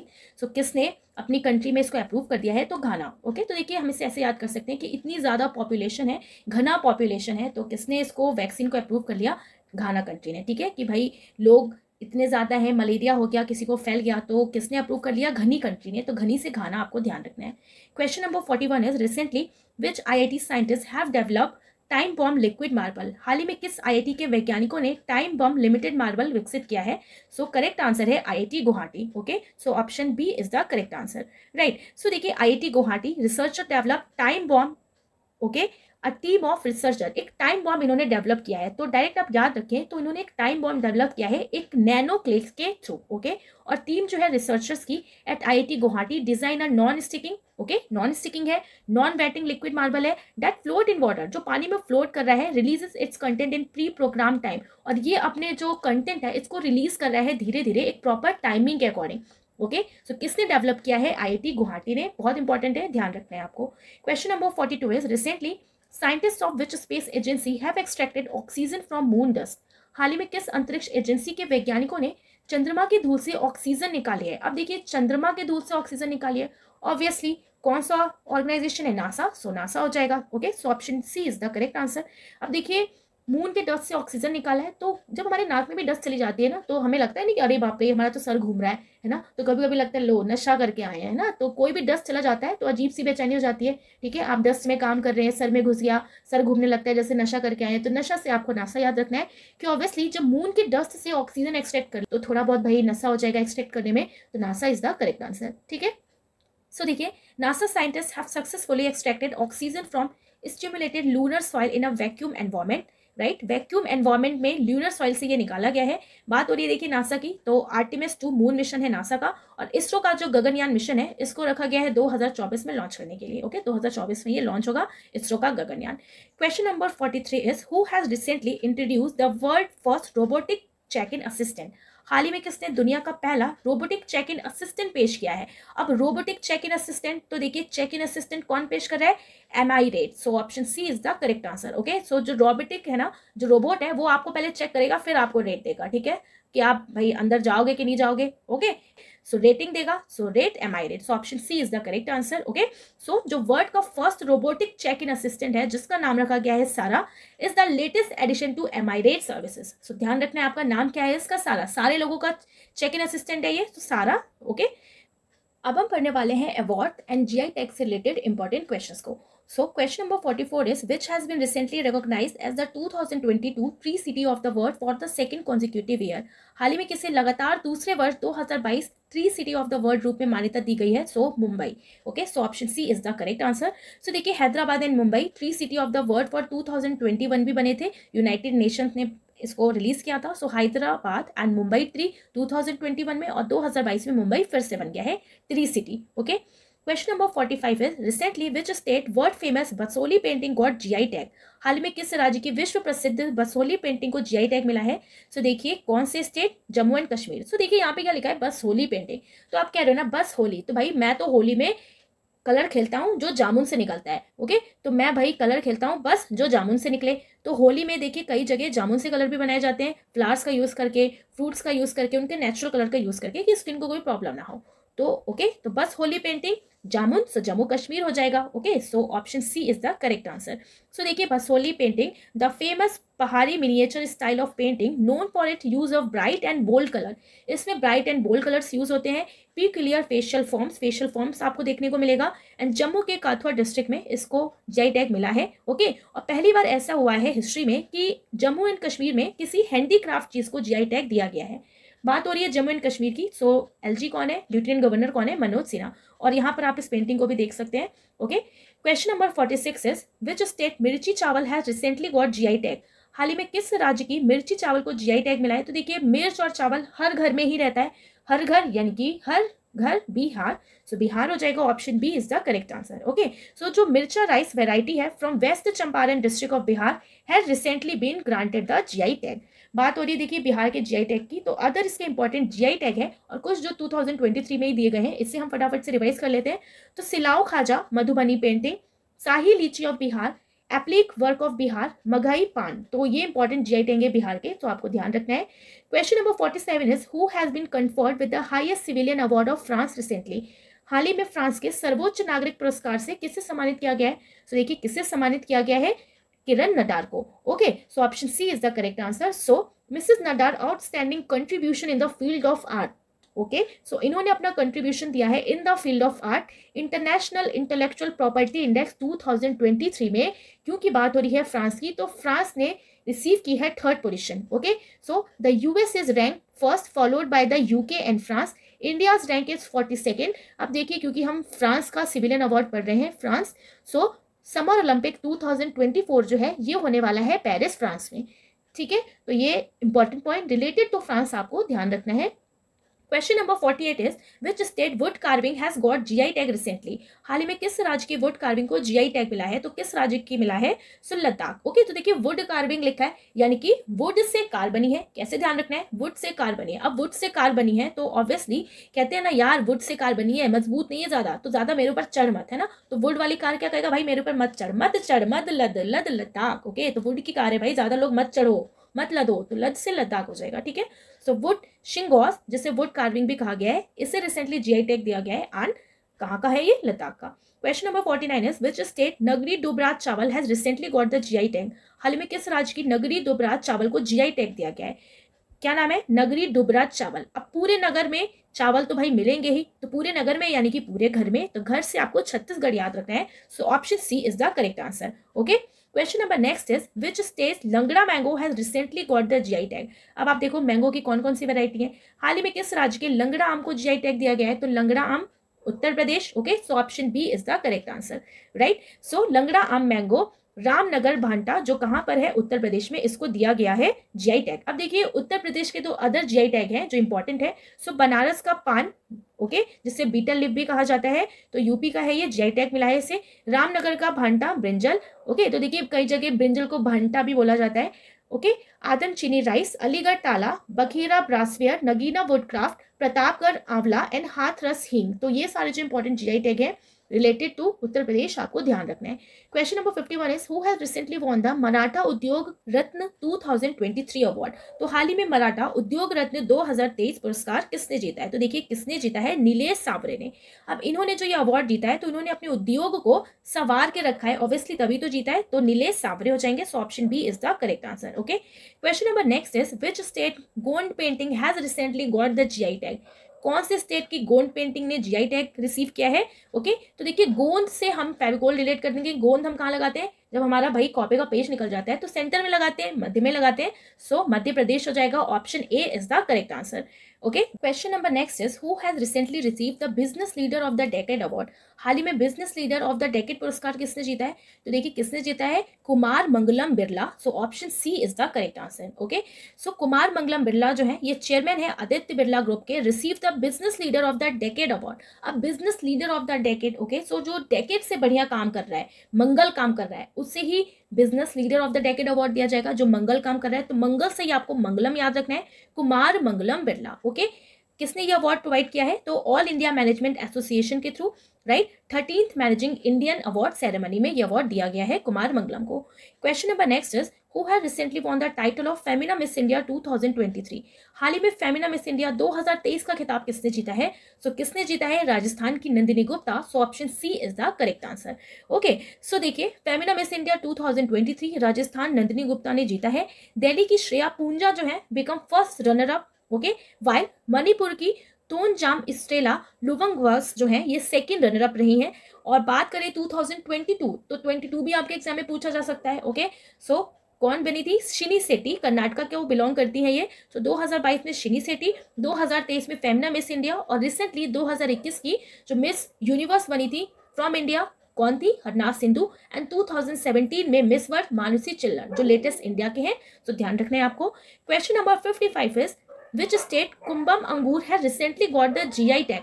हाल ही में किस राज्य के कुंभम अंगूर को जीआई टैग मिला है? अब कुंभम अंगूर की बात हो रही है। ओके, सो देखिए कुंभम अंगूर, कुंभम तो कैसे याद रखेंगे? खूब अंगूर, कुंभ खूब, तो खूब अंगूर आप लेके जा रहे हो, ठीक है। तो खूब अंगूर आप लेके जा रहे हो किसके लिए? जब हम किसी से मिलने जाते हैं, तो अंगूर का सीजन चल रहा है, ग्रेप्स का सीजन चल रहा है, तो किसके लिए लेके जा रहे हैं? जब हम किसी से मिलने जा रहे हैं। ओके, सो मिल से तमिलनाडु हो जाएगा। So option B is the correct answer, right. So ध्यान रखना है आपको। सो देखिए ये फेमस कुंभकम पनीर तट चाय भी इसको कहा जाता है, और कुंभम ग्रेप्स तो है ही नाम इसका, from Tamil Nadu have recently been granted the geographical indication tag. Question number 56 is who has recently become the first woman Indian officer to receive a gallantry award? हाल ही में वीरता पुरस्कार प्राप्त करने वाली पहली महिला इंडियन एयरफोर्स अधिकारी कौन बनी है? सो कौन बनी है? Deepika Mishra. So option C is the correct answer. Okay, so देखिए विंग कमांडर दीपिका मिश्रा है। तो कैसे याद रखेंगे? सो देखिए इंडियन एयरफोर्स में क्या होता है, किसको अवार्ड दिया जाएगा? जो एयरफोर्स में भाई बहुत हाई पीक पे जिसने अपना प्लेन उड़ाया हो, तो पीक से ही आपको ध्यान रखना है, पीक दीपिका मिश्रा। ओके, सो ये फर्स्ट वुमेन एयरफोर्स ऑफिसर है to receive a gallantry medal. President had confirmed Vayu Sena medal for gallantry on her at Independence Day in 2022। सो 2022 का जो इंडिपेंडेंस डे सेलिब्रेट किया गया था, उसी में प्रेसिडेंट की तरफ से इन्हें वायु सेवा मेडल फॉर गैलेंट्री दिया गया है। ओके, इंडियन एयरफोर्स की बात हो रही है। सो चीफ एयर मार्शल कौन है? वी.आर. चौधरी हैं। और टोटल ये अवार्ड जो दिए गए हैं गैलेंट्री अवार्ड, ये 58 लोगों को दिए गए हैं, 58 personal. Okay, question number 57 is recently which state मंगा मुदरई पॉटरी गॉट जीआई टैग। हाल ही में किस राज्य के मन मदुरई मिट्टी के बर्तनों को जीआई टैग मिला है? देखिए मना मुदुरई में क्या छुपा हुआ है? मदुरई छुपा हुआ है। और मदुरई कहाँ पे है भाई? तमिलनाडु, चेन्नई। सो तमिलनाडु चेन्नई हो जाएगा। ओके, तो ये जो मिट्टी के जो बर्तन है इन्हें जीआई टैग मिला है तमिलनाडु के।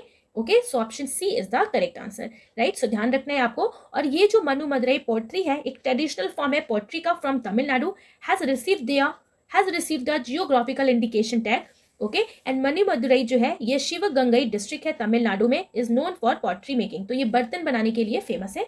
तो ध्यान रखना है आपको। Question number 58 is who has recently received the Raman Magsaysay award individually after 64 year.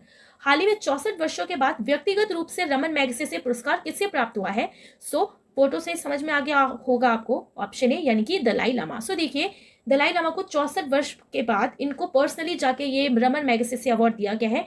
And देखिए ऑप्शन ए हो जाएगा करेक्ट आंसर। और ये जो रमन मैगसेसे अवार्ड है इसे किसका दर्जा दिया जाता है? Regarded as the Nobel prize of Asia. इसे नोबेल प्राइज एशिया का कहा जाता है। 64 साल के बाद जो रमन मैगसेसे अवार्ड है, ओके, तो इसके जो फाउंडेशन के जो मेंबर्स हैं इन्होंने दलाई लामा को पर्सनली जाके ये अवार्ड दिया है, जो 1959 में मिलना था बट अब इनको मिला है।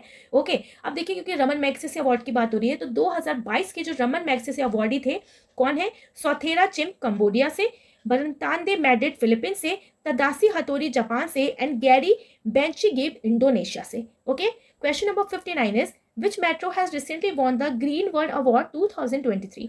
हाल ही में किस मेट्रो ने ग्रीन वर्ल्ड अवार्ड 2023 जीता है? अब ग्रीन वर्ल्ड अवार्ड की बात हो रही है। ओके, ग्रीन वर्ल्ड, तो देखिए अगर ग्रीन वर्ल्ड है, ओके, पूरा वर्ल्ड अगर ग्रीन ग्रीन हो जाएगा तो सब कुछ नया लगेगा। तो देखिए ग्रीन पेड़ वगैरह होते हैं तो उनको देख के बहुत अच्छा लगता है, सब कुछ न्यू लगता है। ओके, तो कौन से मेट्रो को ये अवार्ड दिया गया है जो न्यू लग रहा है, नया लग रहा है? सो चेन्नई मेट्रो को। Okay, so option C is the correct answer. ठीक है, so the Green Organization of the United Kingdom presented the Green World Award 2023 to Chennai Metro Rail Limited CMRL, right?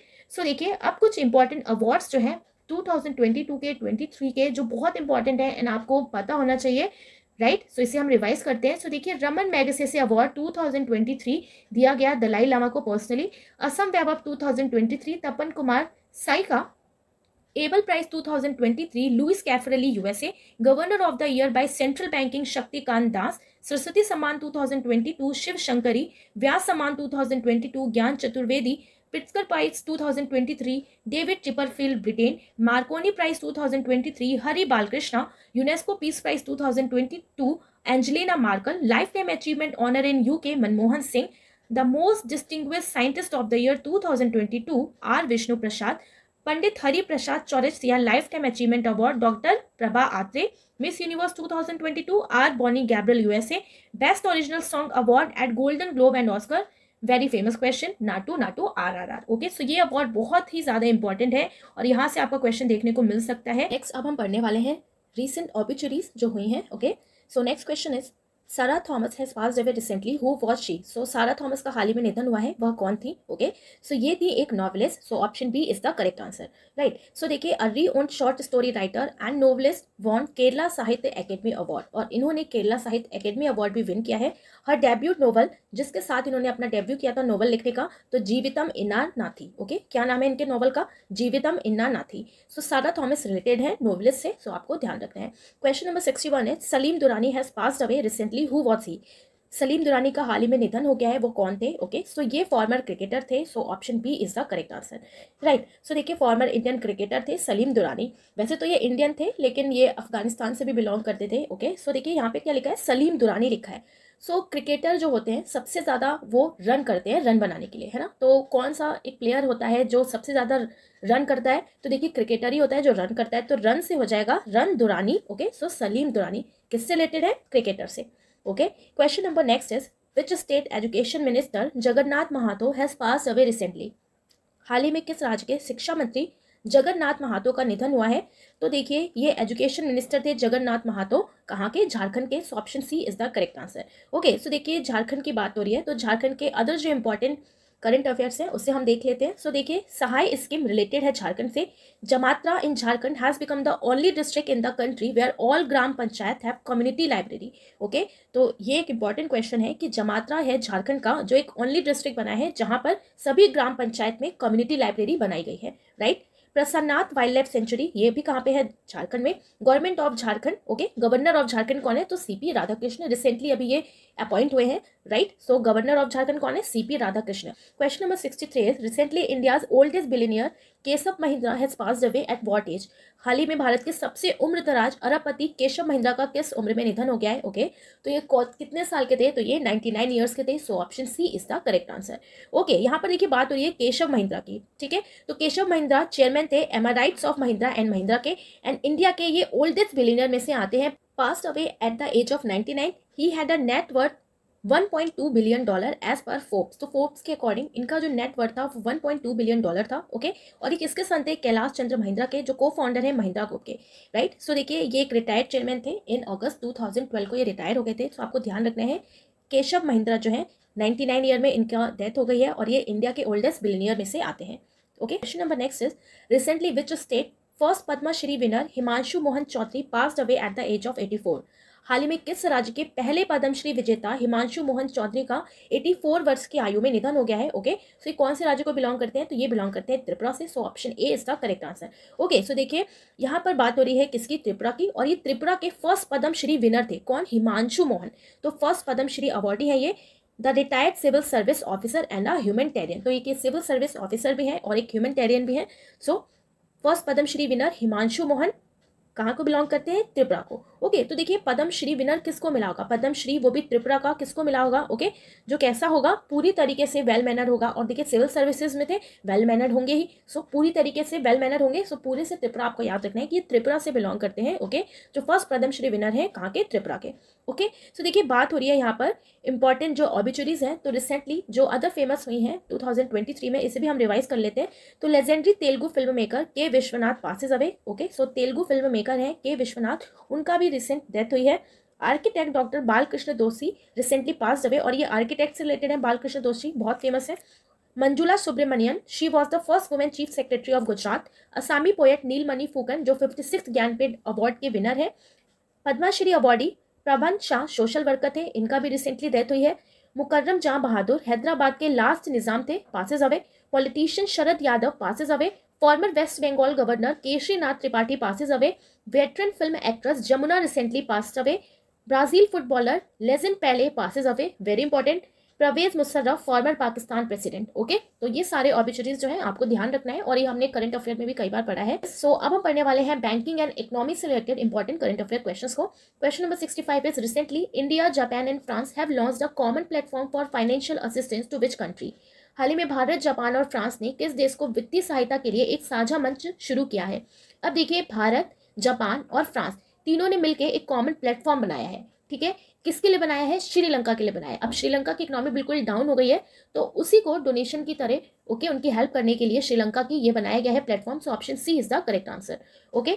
सो देखिए लॉन्च हुआ है एक ये कॉमन प्लेटफॉर्म। एम क्या है इसका, to coordinate restructuring of Sri Lanka डेब्ट। श्रीलंका के प्रेसिडेंट कौन है प्रेजेंट में, तो Ranil Wickremesinghe, okay. Question number 66 is recently which state has adopted water budget for the first time to deal with the problem of water shortage in summer. हाल ही में किस राज्य ने गर्मियों में पानी की कमी की समस्या से निपटने के लिए पहली बार जल बजट अपनाया है, ओके। कौन सा बजट है, वाटर बजट। तो कौन सा हो जाएगा हमारी कंट्री में, केरला, ठीक है। बहुत अच्छे से ध्यान रखना है आपको। तो देखिए वाटर बजट कौन अपना पाएगा, ओके, जो वाटर को गर्मियों में हर एक डिस्ट्रिक्ट, हर एक विलेज में पहुंचा सके। तो इसके लिए क्या चाहिए भाई, रेल चाहिए, है ना। तो रेल चाहिए, तो सबसे बड़ी कनेक्टिविटी तो रेल यानी कि केरला। तो आपको ऐसे सोचना है, थोड़ा सा इमेजिन करते हुए कि वाटर बजट कौन अपना पाएगा, जिसके पास लार्ज स्केल पे कनेक्टिविटी हो। तो रेल एक कनेक्टिविटी है, तो रेल केरल। तो ऐसे आपको ध्यान रखना है, ओके। सो ऑप्शन बी हो जाएगा हमारा करेक्ट आंसर। एंड देखिए एम क्या है इसका, वाटर मैनेजमेंट। वाटर तो है लेकिन सही से मैनेजमेंट नहीं है, ओके। तो वाटर मैनेजमेंट सबसे बड़ा इसका एम है। It would help the state ascertain the demand and supply of the precious liquid resource and apportion it accordingly. और जहां पर जरूरत है प्रॉपर वे में मैनेज करके वहां पे पहुंचाया जाएगा। Prepared by a committee of official from the centre for water resources development and management and the state water resources department as well as various expert, okay. So कई सारे लोगों ने इसमें मिलकर काम किया है, प्रिपेयर किया है इसको, इस बजट को। टारगेट क्या है इसका कि 7,290 kilometre of irrigation network had been rejuvenated under the first and second phase of the project. और इन्होंने इरिगेशन का भी टारगेट रखा है इसके फर्स्ट एंड सेकंड फेज के प्रोजेक्ट में।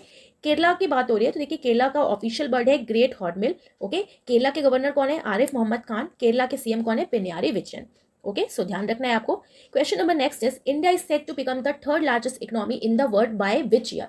तो इंडिया ने एक अपना टारगेट सेट किया है कि इस साल तक हम थर्ड लार्जेस्ट इकोनॉमी बन जाएंगे पूरे वर्ल्ड में। ओके, तो कौन सी ईयर तक? 2027 तक। Okay, so option A is the correct answer, right. तो देखिए India is set to become the third largest economy in the world by 2027, 2027, ठीक है।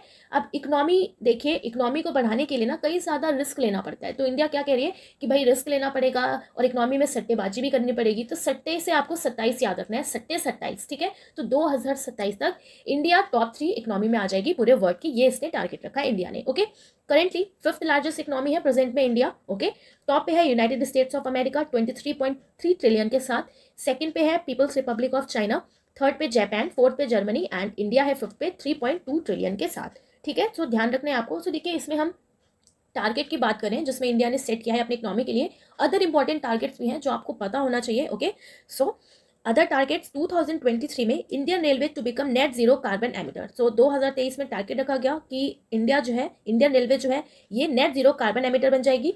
2047 टारगेट रखा गया sickle cell anaemia eliminated by India, India से sickle cell anaemia eliminate हो जाए। 2023 में एलिमिनेट काला अजहर फ्रॉम इंडिया टारगेट रखा गया। 2025 तक India aims to eliminate tuberculosis by 2025। 2030 malaria elimination target. Okay, बहुत ज्यादा इंपॉर्टेंट है, बहुत अच्छे से आपको ध्यान रखना है, right. Question number next is information and broadcasting ministry of which e commerce company collaborated to boost India's creative economy. सूचना और प्रसारण मंत्रालय और किस ई कॉमर्स कंपनी ने भारत की रचनात्मक अर्थव्यवस्था को बढ़ावा देने के लिए सहयोग किया है। ओके, सो इंडिया की क्रिएटिव इकोनॉमी को बढ़ाने के लिए, तो देखिए कौन सी ई कॉमर्स के साथ इंफॉर्मेशन एंड ब्रॉडकास्टिंग मिनिस्ट्री ने कोलैबोरेट किया है, तो अमेजॉन के साथ। Okay, so option B is the correct answer. Okay, so देखिए साइन किया है एक collaboration agreement between the information and broadcasting ministry ने एंड अमेजॉन इंडिया ने। एम क्या है इसका? To boost India creative economy, India की क्रिएटिव इकोनॉमी को बढ़ाने के लिए। इंफॉर्मेशन एंड ब्रॉडकास्ट मिनिस्टर कौन है प्रेजेंट में? तो अनुराग ठाकुर, ठीक है। तो किसके साथ क्रिएटिव, किसके साथ? अमेजॉन के साथ। तो देखिए अमेजॉन जो है इंडिया के साथ साथ बाहर भी है, तो इसलिए हमें ऐसे ध्यान रखना है कि अमेजॉन के साथ ज्यादा इकोनॉमिक क्रिएटिव हो सकती है, तो अमेजॉन के साथ इसने पार्टनरशिप या कोलैबोरेशन किया है। Question number 69 is HDFC bank has appointed whom as deputy manager director. HDFC ने किसको अपना डेप्यूटी मैनेजिंग डायरेक्टर अपॉइंट किया है? तो किसको किया है? Option C Kaizad Bharucha. Okay, so देखिए याद रखना है आपको कैजाद बरूचा। तो देखिए कैजाद बरूचा जो है has been appointed as the deputy managing director of HDFC bank. Also Bhavesh Chavari has been appointed as executive director for the tenure of 3 year. HDFC bank की बात हो रही है, तो ये स्टैब्लिश हुआ था 1994 में। अब देखिए HDFC बैंक ने अपॉइंट किया है डेप्यूटी मैनेजिंग डायरेक्टर किसको? कैजाद बरूचा को।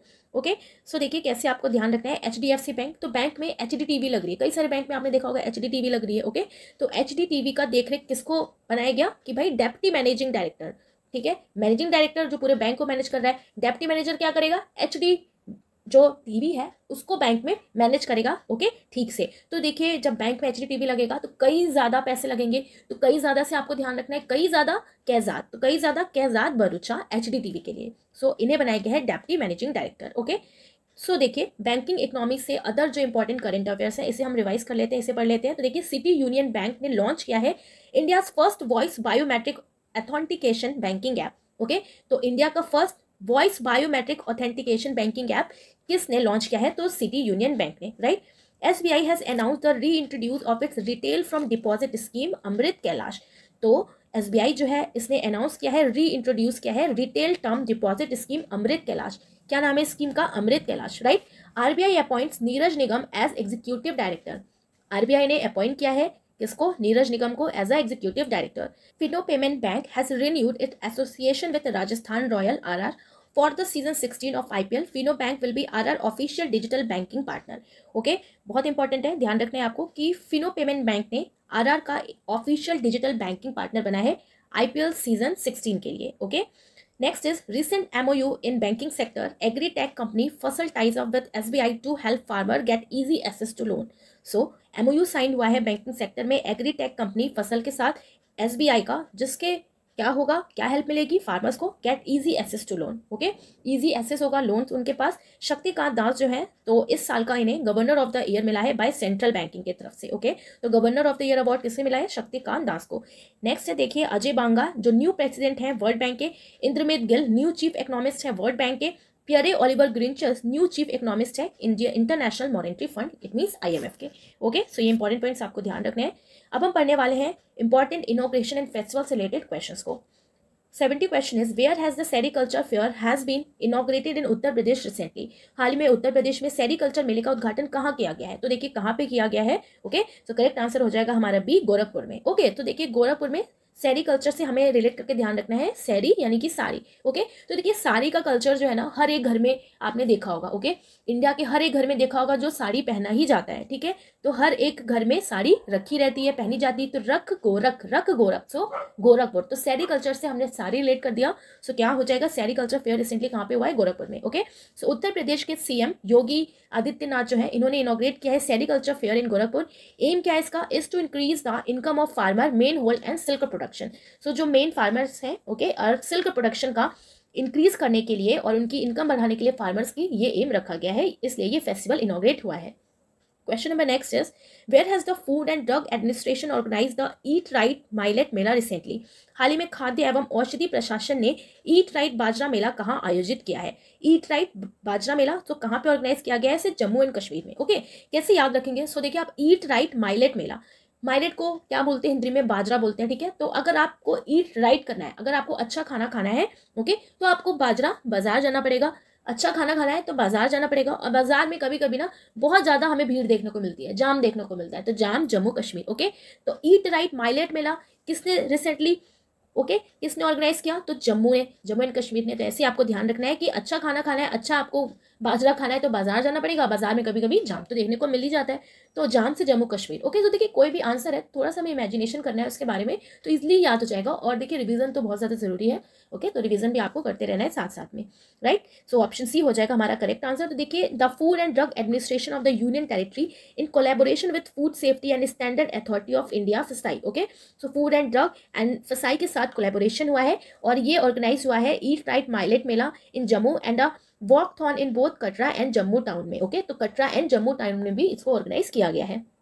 Question number next is where has President Draupadi Murmu inaugurated the 2-day गज उत्सव recently?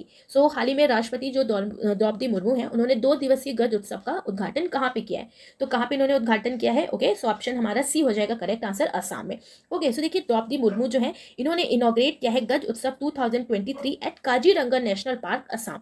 ओके, तो देखिए गज उत्सव की बात हो रही है। ओके, गज यानी कि गज किसको बोलते हैं? जमीन के एक हिस्से को बोलते हैं गज। ओके, कितना गज है? ओके, तो गज से गज काज तो काजीरंगा गज काज। ठीक है, ऐसे रिलेट करना है गज काज। तो काजीरंगा नेशनल पार्क कहाँ पे है? असम में है। तो यहाँ पे इन्होंने इसको इनॉग्रेट किया है। Okay, organise by wild life trust of India and ministry of environment forest and climate change ने मिलकर इसको ऑर्गेनाइज किया है। Celebration encompasses elephant role in ecology. Okay, और एलिफेंट का जो रोल है इकोलॉजी में, ओके, इसको भी प्रमोट करने के लिए, इसको भी लोगों को अवेयर करने के लिए कि एलिफेंट का कितना बड़ा रोल है इकोलॉजी में, सो इसलिए ये गज उत्सव मनाया गया है। तो देखिए गजानन हाथी को ही बोला जाता है ना। ओके, तो गजानन हाथी, तो गजानन से ही गज हो गया है, तो गज उत्सव। ओके, सो ध्यान रखना है आपको। सो देखिए बात हो रही है यहाँ पर देखिए असम की, तो असम से रिलेटेड इंपॉर्टेंट करंट अफेयर्स को हम देख लेते हैं। तो असमी poet Nilmani Phukan 56 Jnanpith award passes away. अभी हमने इसको अभी पीछे भी पढ़ा था, right. PM Modi has inaugurated the All India Institute of Medical Science AIMS in Guwahati, Assam. So recently PM Modi inaugurated AIMS in Guwahati, Assam. Assam government has signed an MOU with the Arunachal Pradesh government to resolve the long pending border dispute between both states. So Assam government has signed an MOU with Arunachal Pradesh, okay, so to resolve the long pending border dispute between both the states, right. Question number next is who has recently inaugurated the Kaushambi Festival 2023? अभी कौशाम्बी जो है ये कहाँ पे है? उत्तर प्रदेश में। Okay, so हाल ही में कौशाम्बी महोत्सव 2023 का उद्घाटन किसने किया है? तो कौशाम्बी किसने किया है? अमित शाह ने किया है। Okay, so option C is the correct answer, right. So देखिए union home minister inaugurated the Kaushambi Mahotsav 2023 and पे ट्रिब्यूट टू दुर्गा भाभी। अब देखिए ये कौशाम्बी फेस्टिवल सेलिब्रेट किया गया, इसको इनॉग्रेट किया इस महोत्सव को किसने? यूनियन मिनिस्टर अमित शाह ने। अब इन्होंने ट्रिब्यूट दिया है दुर्गा भाभी को। अब ये दुर्गा भाभी क्या है? That was a freedom fighter from Kaushambi. Okay, so देखिए दुर्गा देवी जो है एक फ्रीडम फाइटर थी कौशाम्बी की। ओके, सो इसलिए इनको दुर्गा भाभी भी कहा जाता है और उनको ट्रिब्यूट देने के लिए ये महोत्सव मनाया गया है। कौशाम्बी महोत्सव जो है 2023 is a sports festival. Overall देखा जाए, ठीक है, तो ये एक स्पोर्ट्स फेस्टिवल भी है। It is organise by the member of parliament. These Khel Mahotsav ये platform to young player to showcase their talent. Okay, और ये जो मेनली महोत्सव है ये स्पोर्ट्स का फेस्टिवल है 2023 के लिए। ओके, और इसमें मेंबर ऑफ पार्लियामेंट ने मिलकर इसको ऑर्गेनाइज किया है ताकि एक ये न्यू प्लेटफॉर्म बन सके यंग प्लेयर्स के लिए to showcase their talent, right. Question number 74 is which state government has recently organized a 3-day Baisakhi festival 2023? किस राज्य सरकार ने हाल ही में 3 दिवसीय बैसाखी महोत्सव 2023 का आयोजन किया है? अब देखिए बैसाखी फेस्टिवल तो ये पंजाब में नहीं हुआ है, ये कहाँ पे हुआ है? जम्मू एंड कश्मीर में। Okay, so option C is the correct answer, right. To celebrate Dogra culture and heritage. Okay, किस लिए ये मनाया गया है? To celebrate Dogra culture and heritage. कहाँ का? जम्मू एंड कश्मीर का। सो 3 डे का वैसाखी फेस्टिवल कहाँ पे मनाया गया रिसेंटली? जम्मू एंड कश्मीर में। अगर आपसे पूछ ले रिसेंटली 3 दिन का वैसाखी फेस्टिवल 2023 कहाँ पे सेलिब्रेट किया गया? ओके, करंट अफेयर में अगर आपसे क्वेश्चन पूछा जाए तो आपको ध्यान रखना है जम्मू एंड कश्मीर में, तो आपको पंजाब नहीं मानना है, ठीक है। Jammu and Kashmir, Vaisakhi Jammu and Kashmir.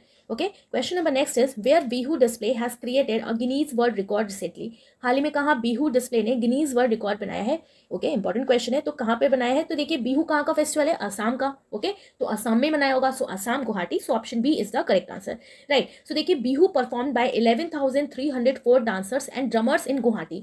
क्यों इसने गिनीज वर्ल्ड रिकॉर्ड बनाया? क्योंकि बिहू ने परफॉर्मेंस दी है बाय 11,304 डांसर्स के साथ एंड ड्रमर्स के साथ, कहाँ पे? गुवाहाटी में। Okay, Bihu dance will be perform during prime minister Narendra Modi visit to Assam. When Prime Minister Narendra Modi visit to Assam, then this dance will be performed, right? तो ये डांस परफॉर्म किया गया था, सो आपको ध्यान रखना है, राइट। सो देखिए अब बात हो रही है बिहू की, तो ये एक इंपॉर्टेंट फेस्टिवल है और आपसे क्वेश्चन भी पूछ लिया जाता है। तो देखिए इसके कितने टाइप होते हैं? मेनली ये 3 टाइप का होता है। First Bihu is known as the Rongali Bihu और Bohag Bihu which is celebrated in the month of April, जिसे हम अप्रैल में सेलिब्रेट करते हैं। The second Bihu is known as the Kati Bihu और Kongali Bihu which is celebrated during the month of October. Okay, तो देखिए मैंने आपको फेस्टिवल वाला जो एक वीडियो है उसमें मैंने आपको पढ़ाया हुआ है, तो आप वहाँ से पढ़ सकते हैं। ओके, फेस्टिवल्स को भी मैंने आपको ट्रिक से बताया है, तो यहाँ पे हम रिवाइज कर लेते हैं। Finally there is a Magh Bihu, तीसरा होता है Magh Bihu which is observe during the month of January, जिसे जनवरी में सेलिब्रेट किया जाता है। ओके, तो रोगाली बिहू, काती बिहू, माघ बिहू, ठीक है। तो यहाँ से आपके क्वेश्चन पूछे जाते हैं। सो देखिए रिसेंटली थावे फेस्टिवल भी है एक जो सेलिब्रेट किया गया है रिसेंटली, कहाँ पे? बिहार में। थावे बिहार में। Okay, Thawe festival Bihar. Next is which state chief minister has recently unveiled the statue of Maharaja Vir Vikram. हाल ही में किस राज्य के मुख्यमंत्री ने महाराजा वीर विक्रम की प्रतिमा का अनावरण किया है?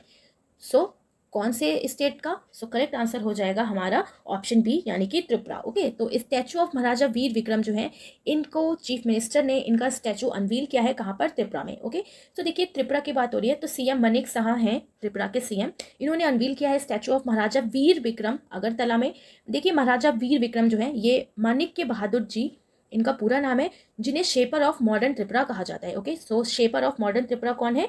वीर विक्रम मानकीय बहादुर जी। ओके, सो इनका ही statue recently CM Manik Saha ने अनवील किया है, कहाँ पर? अगरतला में। Question number next is where has home minister Amit Shah inaugurated the Sardar Vallabhbhai Patel memorial recently. गृह मंत्री अमित शाह ने हाल ही में कहाँ सरदार वल्लभ भाई पटेल स्मारक का उद्घाटन किया है?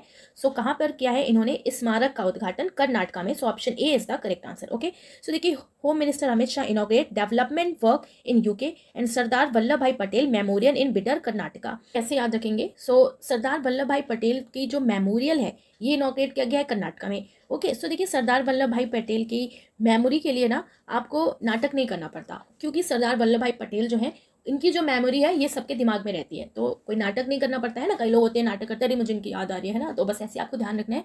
सरदार वल्लभ भाई पटेल जो है इनका जो मेमोरियल है, किसी को इनको याद करने के लिए इनकी मेमोरी को नाटक नहीं करना पड़ता, इसलिए कर्नाटका में इसको रिसेंटली अमित शाह ने इनॉग्रेट किया है। सो कर्नाटका हो जाएगा, right. Question number next is in which state has the tallest Ambedkar statue in India unveiled recently. Okay, so हाल ही में भारत के किस राज्य में सबसे ऊंची अम्बेडकर प्रतिमा का अनावरण किया गया है?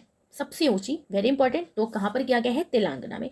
Okay, so option A is the correct answer. So देखिए तेलंगाना के CM will unveil the 125 feet tall statue of doctor Bhimrao Ambedkar. तो तेलंगाना के सीएम ने इसको अनवील किया है on the bank of Hussain Nagar, marking the letter 132 birth anniversary. So Ambedkar ji की 132 एनिवर्सरी मनाते हुए इसको अनवील किया गया है हुसैन नगर तेलंगाना में। ओके, और ये क्लेम किया गया है कि ये टॉलेस्ट स्टैचू है कंट्री का डॉक्टर भीमराव अंबेडकर का।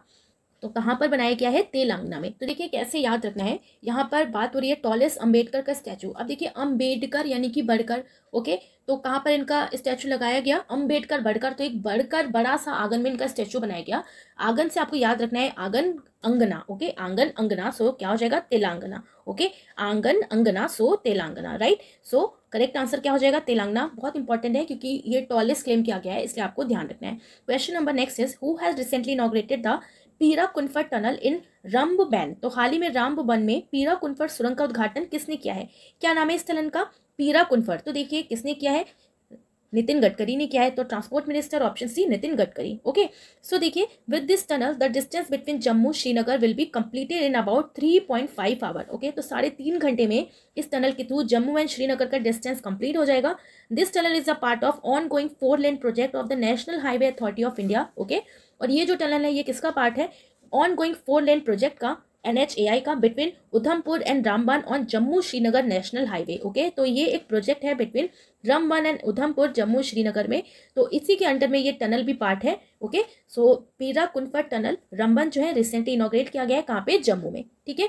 पीराकुंफर, राइट, पीराकुंफर। तो देखिए जब आप इस टनल से जाएंगे तो आपको कोई भी पीड़ा नहीं होगी। अब जम्मू कश्मीर में, ठीक है, बहुत ज़्यादा हमारे मिलिट्री मैन रहते हैं, ओके, तो उनको कोई पीड़ा नहीं होनी चाहिए। तो पीड़ा कहते हैं ना, पीड़ा, तो पीड़ा, तो पीराकुंफर जम्मू एंड कश्मीर में है ये, ठीक है।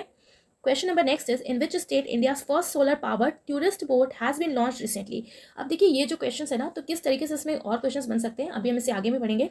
तो यहाँ पर जो आपसे क्वेश्चन पूछा है कि इंडिया का first solar power tourist boat, तो यानी कि जो एक टूरिस्ट बोट है जो पूरी तरीके से सोलर पावर्ड से चल रही है, राइट। सो कहाँ पर है? केरला में। So option A is the correct answer. तो देखिए जब बात आती है बोट की तो सबसे पहले केरला ही होता है, तो इस बार भी केरला ही है इसका correct answer. Kerala state inland navigation corporation KSINC has launch a solar power tourist boat called Suryavanshu. क्या नाम रखा गया है इसका? सूर्यवंशु, ओके। पूरी तरीके से सोलर पावर टूरिस्ट बोट है सूर्यवंशु। एम क्या है इसका? To offer eco friendly tourism in Kerala. Eco friendly tourism देना केरला में। Can produce 27 kilowatt of energy, और ये प्रोड्यूस कर सकता है 27 kilowatt of energy.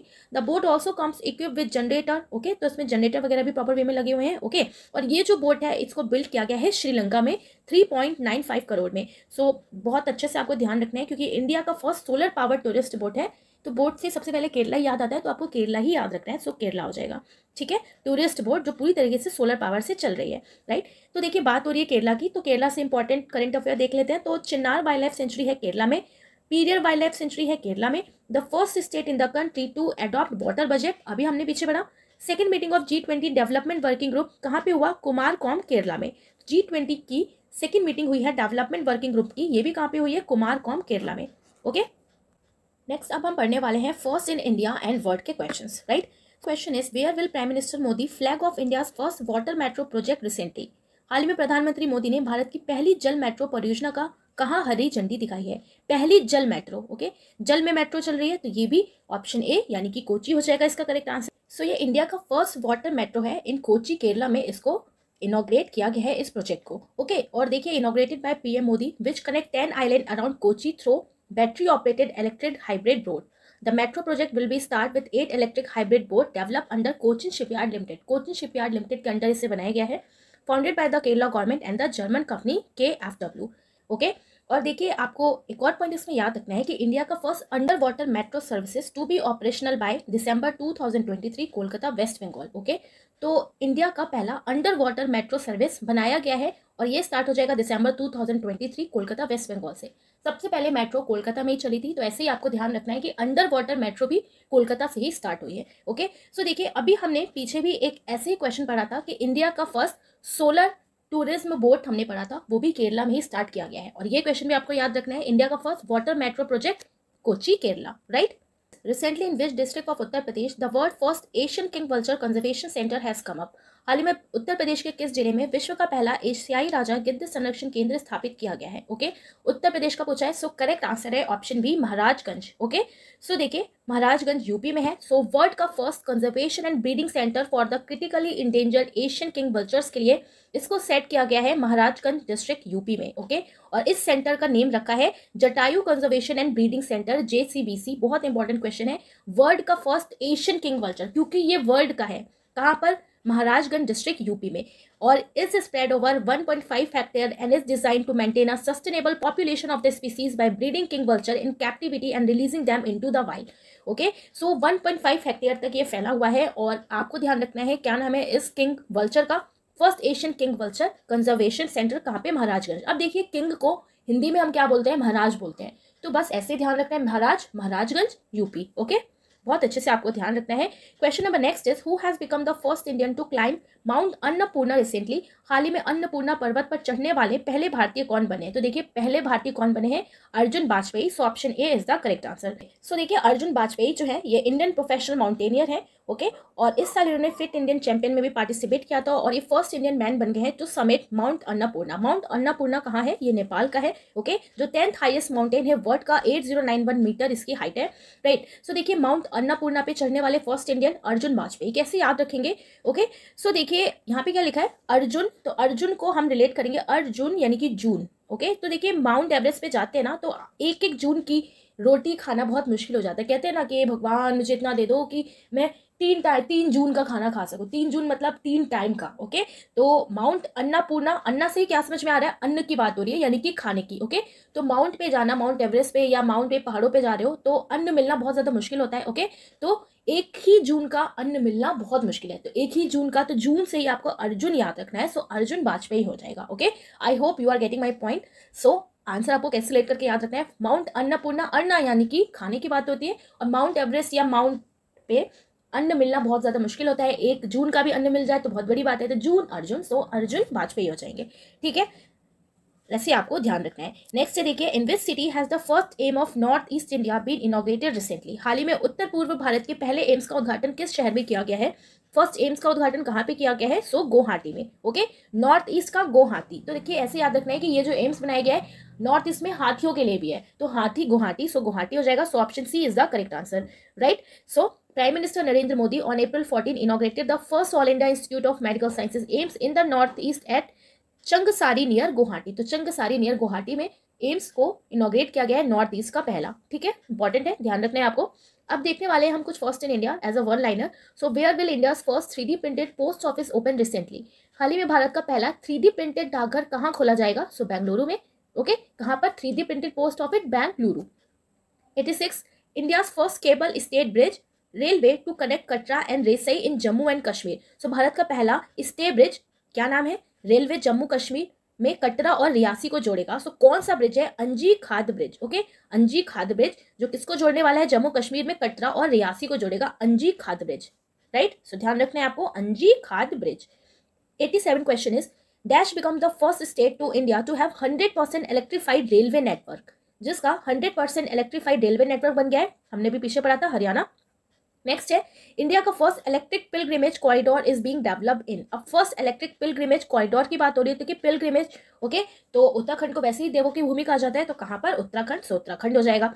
89 is India का first under water metro service to be operational by December 2023। तो इंडिया का फर्स्ट, अभी हमने पढ़ा कहाँ पे स्टार्ट होगा, कोलकाता, वेस्ट बंगाल में। कोलकाता से ही मेट्रो चलना स्टार्ट हुई थी। सो अंडर वाटर मेट्रो भी कहाँ से स्टार्ट हो रही है, कोलकाता से। राइट, अब हम पढ़ने वाले हैं डिफेंस मिलिट्री एक्सरसाइज से रिलेटेड इंपॉर्टेंट क्वेश्चंस को। ओके, सो देखिए question number 90 is recently ISRO will launch the TEL-EOS-2 satellite of which country. तो हाल ही में इसरो किस देश का TEL-EOS-2 उपग्रह को लॉन्च करेगा।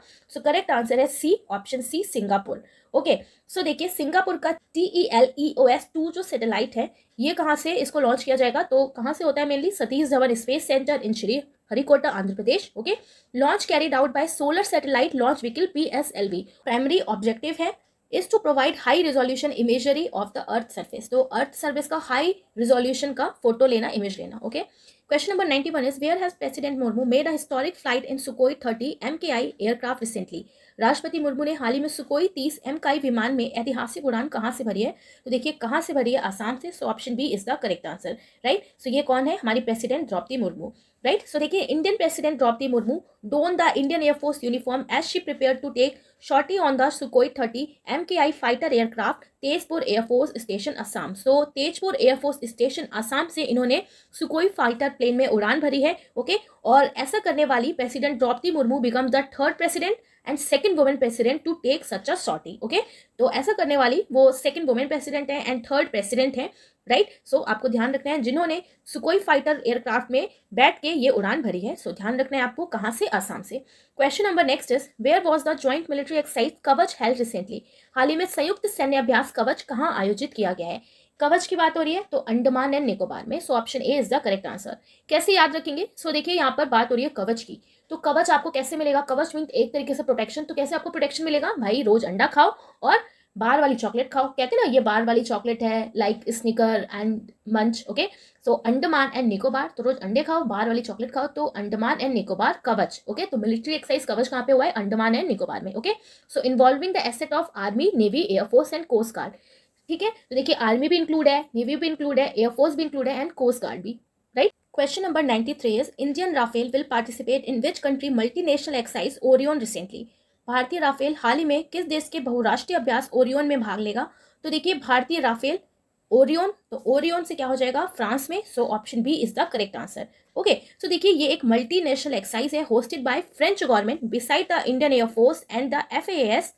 Air Force from Germany, Greece, Italy, Netherlands, Spain, UK and US would also be flying this multilateral exercise, right? So देखिए सिर्फ इंडियन एयरफोर्स ही नहीं और फ्रांस की एयरफोर्स ही नहीं, बट जर्मनी, ग्रीस और अदर कंट्रीज भी जो है इसमें मल्टीलेटरल एक्सरसाइज में पार्टिसिपेट करने वाली हैं। Okay, and Indian air force contingent will include 4 Rafale aircraft. ये 4 Rafale aircraft Indian air force include करने वाला है।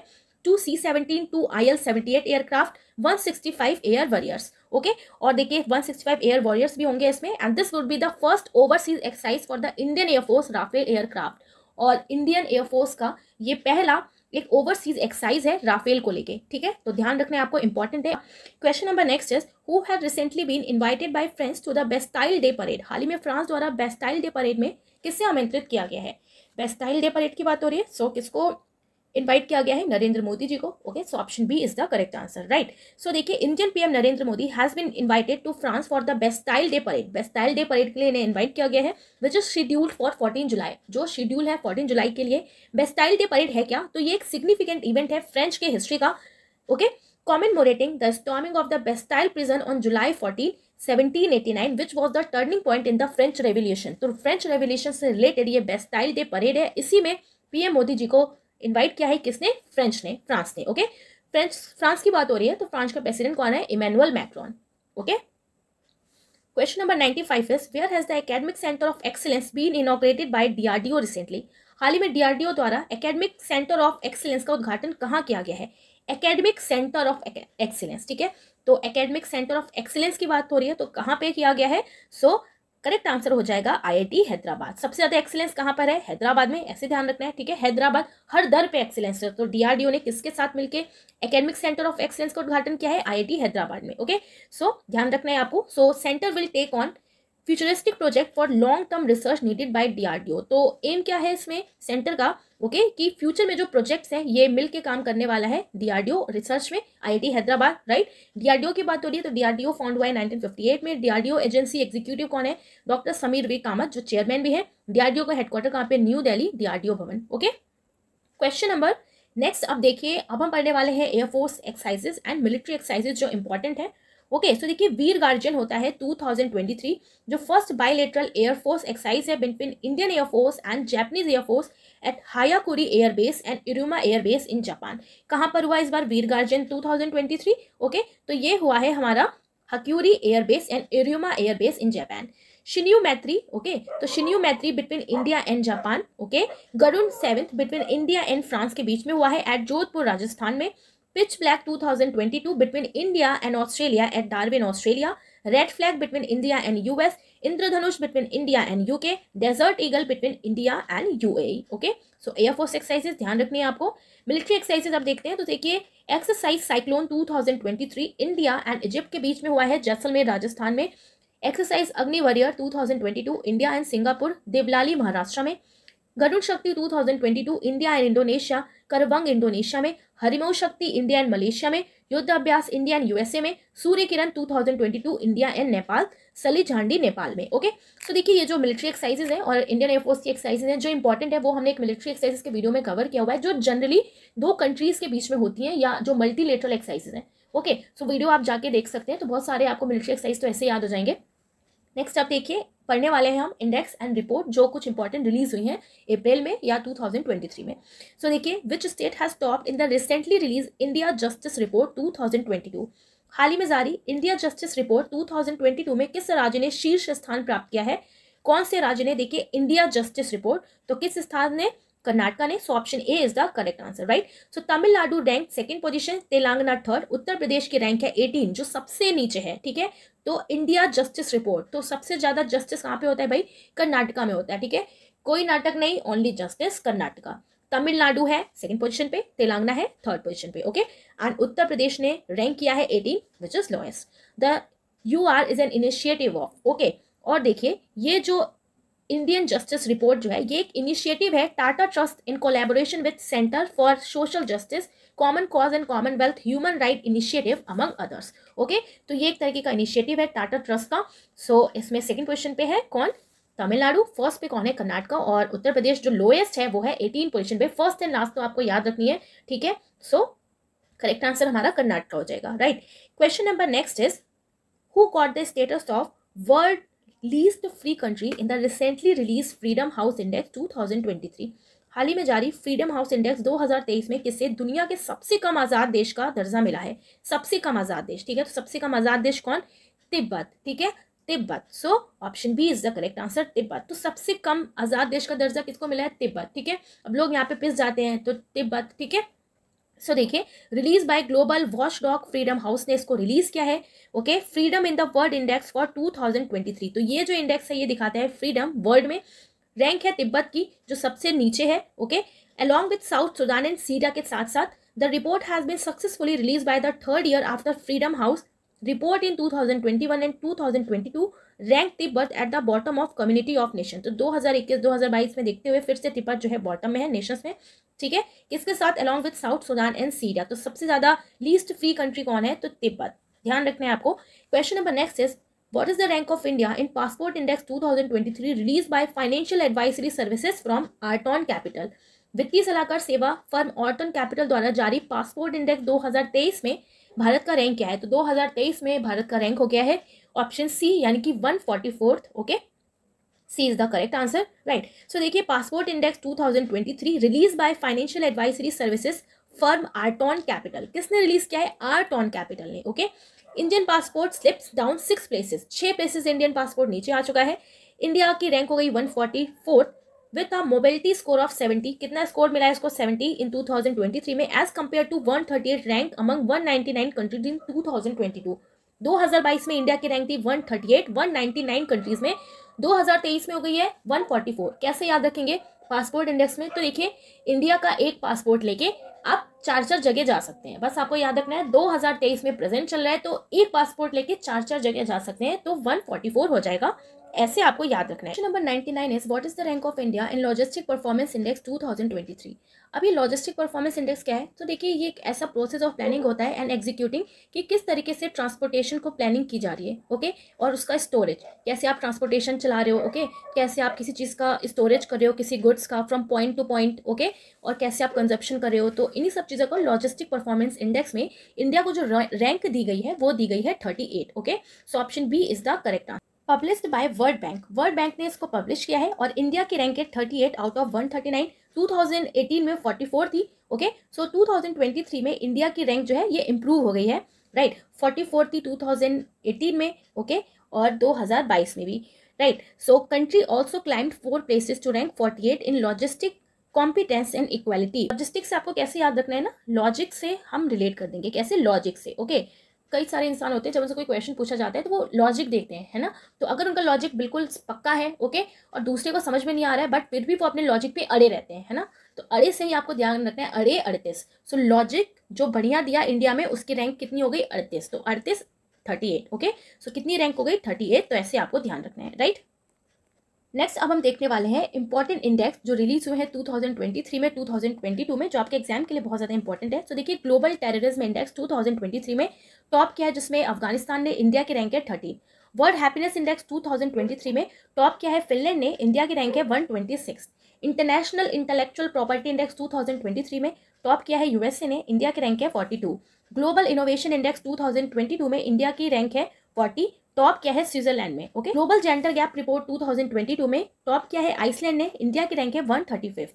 वर्ल्ड एयर पावर इंडेक्स में 2022 में टॉप क्या है यूएसए ने, इंडिया की रैंक है 3rd। Okay, world press freedom index 2022 में इंडिया की रैंक थी 150, टॉप क्या है नॉर्वे ने। ग्लोबल हंगर इंडेक्स 2022 में टॉप किया है बेलारूस ने, इंडिया की रैंक है 107। ओके, ह्यूमन डेवलपमेंट इंडेक्स 2122 में टॉप किया है स्विट्जरलैंड ने, इंडिया की रैंक है 132। करप्शन परसेप्शन इंडेक्स 2021 में टॉप किया है डेनमार्क ने, इंडिया की रैंक थी 85।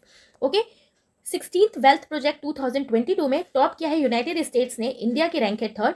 द ग्लोबल लाइबिलिटी इंडेक्स 2022 में टॉप किया है ऑस्ट्रिया ने, इंडिया की रैंक है 112। ओके, तो ये सारे इंडेक्स बहुत ज़्यादा इंपॉर्टेंट है, तो आपको इसको अच्छे से ध्यान रखना है। अब हम पढ़ने वाले हैं इंपॉर्टेंट बुक्स जो रिलीज हुई हैं अप्रैल में। ओके, सो क्वेश्चन नंबर 100 है, who is the author of the book war and women. War and women पुस्तक के लेखक कौन है, तो देखिए कौन है, M.A. Hasan. So option C is the correct answer. Okay, so देखिए during the 52nd session of the United Nation Human Right Council in Geneva Switzerland एक book entitled War and Women इसको लॉन्च किया गया है। ऑथर कौन है, M.A. Hasan presented the book which highlight the suffering of Bengali women who were victim of sexual violence pretended by the Pakistan army during the 1971 war। तो 1971 का जो war हुआ था, तो जो बंगाली वुमेन्स थी जो विक्टिम्स हैं ओके सेक्सुअल वायलेंस की, तो उनके बारे में इस बुक में बताया गया है। वॉर एंड वुमेन में किसने इसको लिखा है, किसने इसके ऑथर है, कौन है, M.A. हसन। कैसे याद रखेंगे, तो देखिए वॉर एंड वुमेन की बात हो रही है। ओके, सो देखिए ऐसा कहा जाता है ना कि वॉर एंड वुमेन जो है ना दोनों हसीन होती हैं, है ना। कहते हैं ना कि वॉर में और प्यार में सब जाया जाए, एक डायलॉग है। तो बस आपको ऐसे ही याद रखना है कि वॉर एंड वुमेन में सब कुछ हसीन लगता है, तो हसीन से हसन याद रखना है, M.A. Hasan. Okay, so option C is the correct answer. Next अब देखिए जो बुक्स रिलीज हुई है एज अ वन लाइनर, फटाफट से देखते हैं। तो देखिए a book title courting India, England, Mughal India and the origin of empire, जिसने लिखा है नंदिनी दास ने। ओके, तो देखिए इंडिया इंग्लैंड का भी दास था और कुछ मुगलों का भी दास था, तो दास था नंदिनी दास हो जाएंगी। ओके, ऐसे ध्यान रखना है।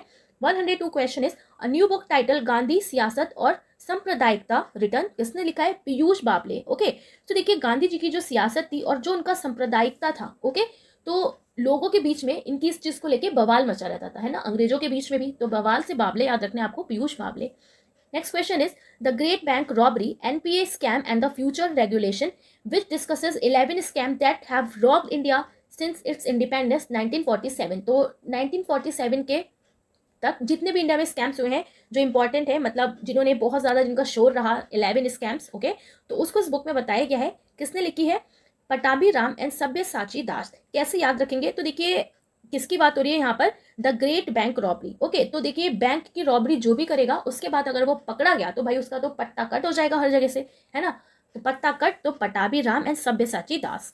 Next is the banker to every Indian, तो ये बुक जो है SBI ने लॉन्च की है। Okay, question number 105 is launches is autobiography cross court, तो क्रॉस कोर्ट ऑटोबायोग्राफी लॉन्च की है टेनिस लीजेंड जयदीप मुखर्जी ने।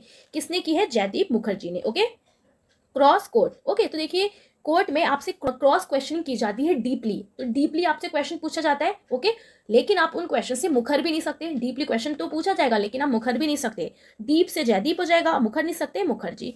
नेक्स्ट है non fiction book Smoke and Ashes to release in July 2023, जो रिलीज हुई है जुलाई 2023 में, अमिताभ घोष।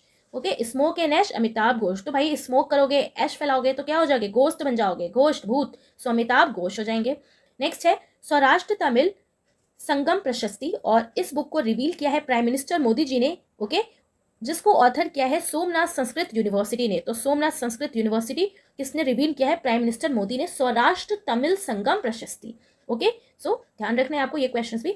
अब हम कुछ मिसलेनियस क्वेश्चंस पढ़ने जा रहे हैं। सो देखिए 108 question is which country has recently become the 31st member of NATO after Turkey approval, तुर्की के मंजूरी के बाद कौन सा देश हाल ही में नाटो का 31वां देश बन गया है, तो देखिए 31वां देश बन चुका है कौन, फिनलैंड बन गया है। तो देखिए नाटो क्या चाहता है कि सारे जो कंट्री हैं ओके वो फाइन बन के रहे, यानी कि सब कुछ उनके बीच में फाइन रहे, तो फाइन रहे तो क्या हो जाएगा, फिनलैंड हो जाएगा। Okay, so option B is the correct answer, right. So देखिए secretary general North Atlantic Treaty Organization के कौन है, जेंस स्टोल्टनबर्ग है, और फिनलैंड जो है ओके ये 31st मेंबर बना है नाटो का। ओके, और देखिए 30 मेंबर कौन था नाटो का, तो नॉर्थ मैकडोनिया, हेडक्वार्टर कहाँ पे है इसका, तो Brussels Belgium. Question number 109 is which state government has recently launch the cool roof policy to beat the summer heat, हाल ही में किस राज्य सरकार ने गर्मी को मात देने के लिए कूल रूफ नीति शुरू की है? तो देखिए किसने की है? तेलंगाना ने। So option A is the correct answer. Okay, so a simple and cost effective solution है to beat the heat, cool roof. तो हीट को बीट करने के लिए जिसका नाम रखा गया है कूल रूफ। आपकी छत कैसी रहेगी? कूल रहेगी। ओके, इंट्रोड्यूस किया गया इसको तेलंगाना में for a 5-year period from 2023 to 2028। 2023 से लेकर 2028 तक के बीच के लिए इसको लॉन्च किया गया है। ठीक है, तो देखिए यहाँ पर कूल रूफ की बात हो रही है। तो हमारे बॉडी का रूफ कौन सा है? हमारे बॉडी का रूफ है हमारा सर। और सर पे हम कूल रहने के लिए क्या लगाते हैं? तेल लगाते हैं। जब कोई बहुत गुस्सा करता है ना, सर में दर्द हो रहा होता है, तो ये बोलते हैं अरे कूल डाउन तेल लगा ले। तो तेल से तेलंगाना। ठीक है, तो ऐसे आपको ध्यान रखना है। सो देखो आप, इससे रिलेटेड एक आर्टिकल है, cool roof in Telangana and Ahmedabad, how does this heat proofing method work. कैसे ये काम करता है और ये है क्या? Okay, so what is a cool roof and how does it work? So a cool roof is a design that involves coating the roof of a building with solar reflective paint.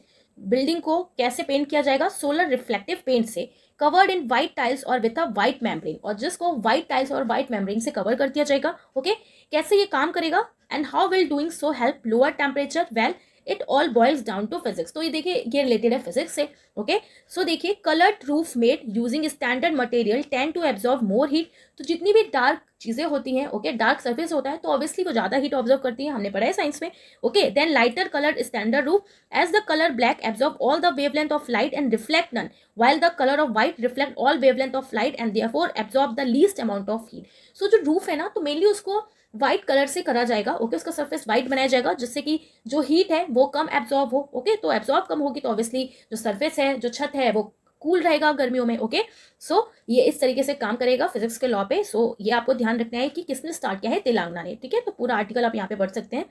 Next है 110 question, who has recently released the first edition of the Dogri version of the Indian Constitution. Okay, तो हाल ही में भारतीय संविधान के डोगरी संस्करण का पहला संस्करण किसने जारी किया है? डोगरी संस्करण डोगरी लैंग्वेज है, सो किसने जारी किया है? किरण रिजिजू ने। Okay, so India releases first edition of Dogri version of constitution of India.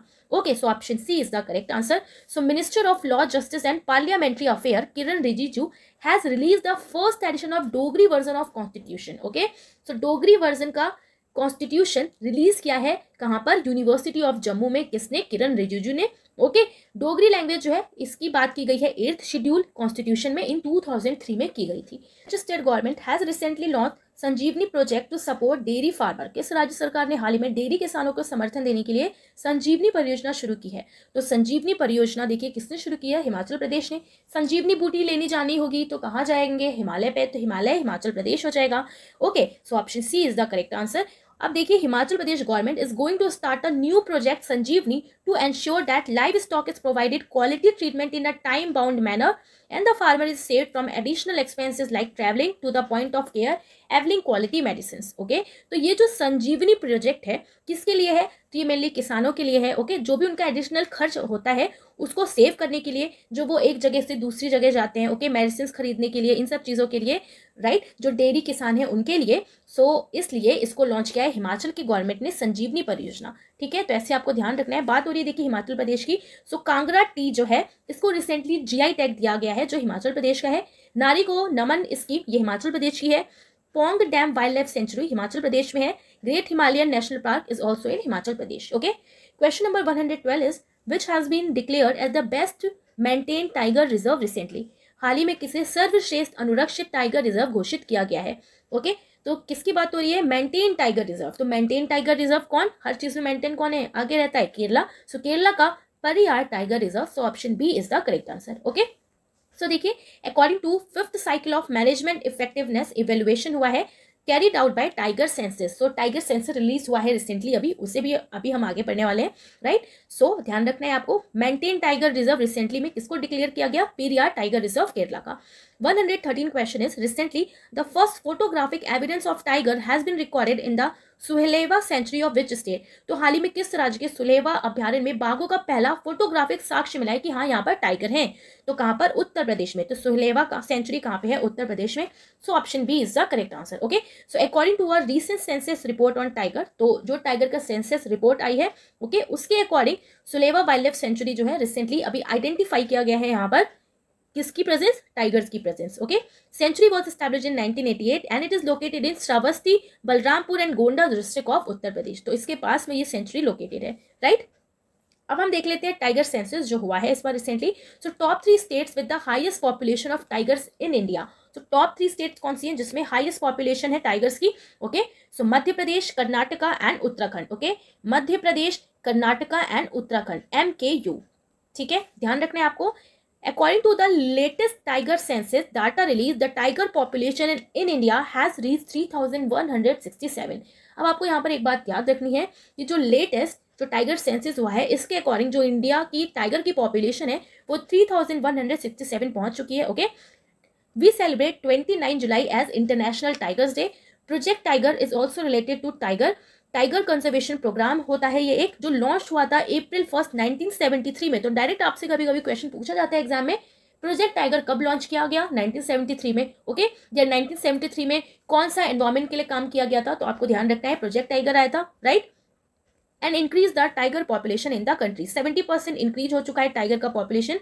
Okay, previous के अकॉर्डिंग। IUCN स्टेटस क्या है टाइगर्स का कि अभी ये इंडेंजर्ड है। ओके, तो facing the danger of extinction, यानी कि अभी ये खत्म होने के कगार पे है, अभी ये इंडेंजर्ड है, अभी ये पूरी तरीके से प्रोटेक्टेड नहीं है। Okay, latest tiger reserve of India हम देख लेते हैं। तो देखिए 53rd बना है रानीपुर टाइगर रिजर्व यूपी का, 52 रामगढ़ विषधारी टाइगर रिजर्व राजस्थान का, 51 Shri Villiputhur Meghamalai Tamil Nadu, 50 Kamlang Arunachal Pradesh, 49 Orang tiger reserve also national park Assam का। ठीक है, सो ध्यान रखना है आपको।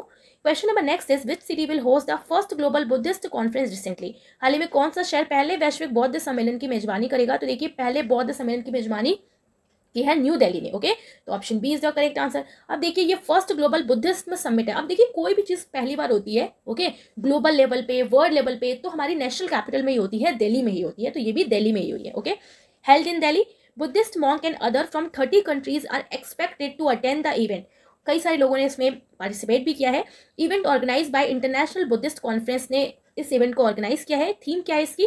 Responses to contemporary challenges, philosophy to practice. Okay, next question is 115 which Indian has recently been included in the list of Time 100 most influential people।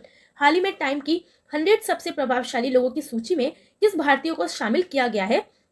तो किस भारतीय को शामिल किया गया है? शाहरुख खान को 100 top 100 in most influential people में। So option C is the correct answer, right.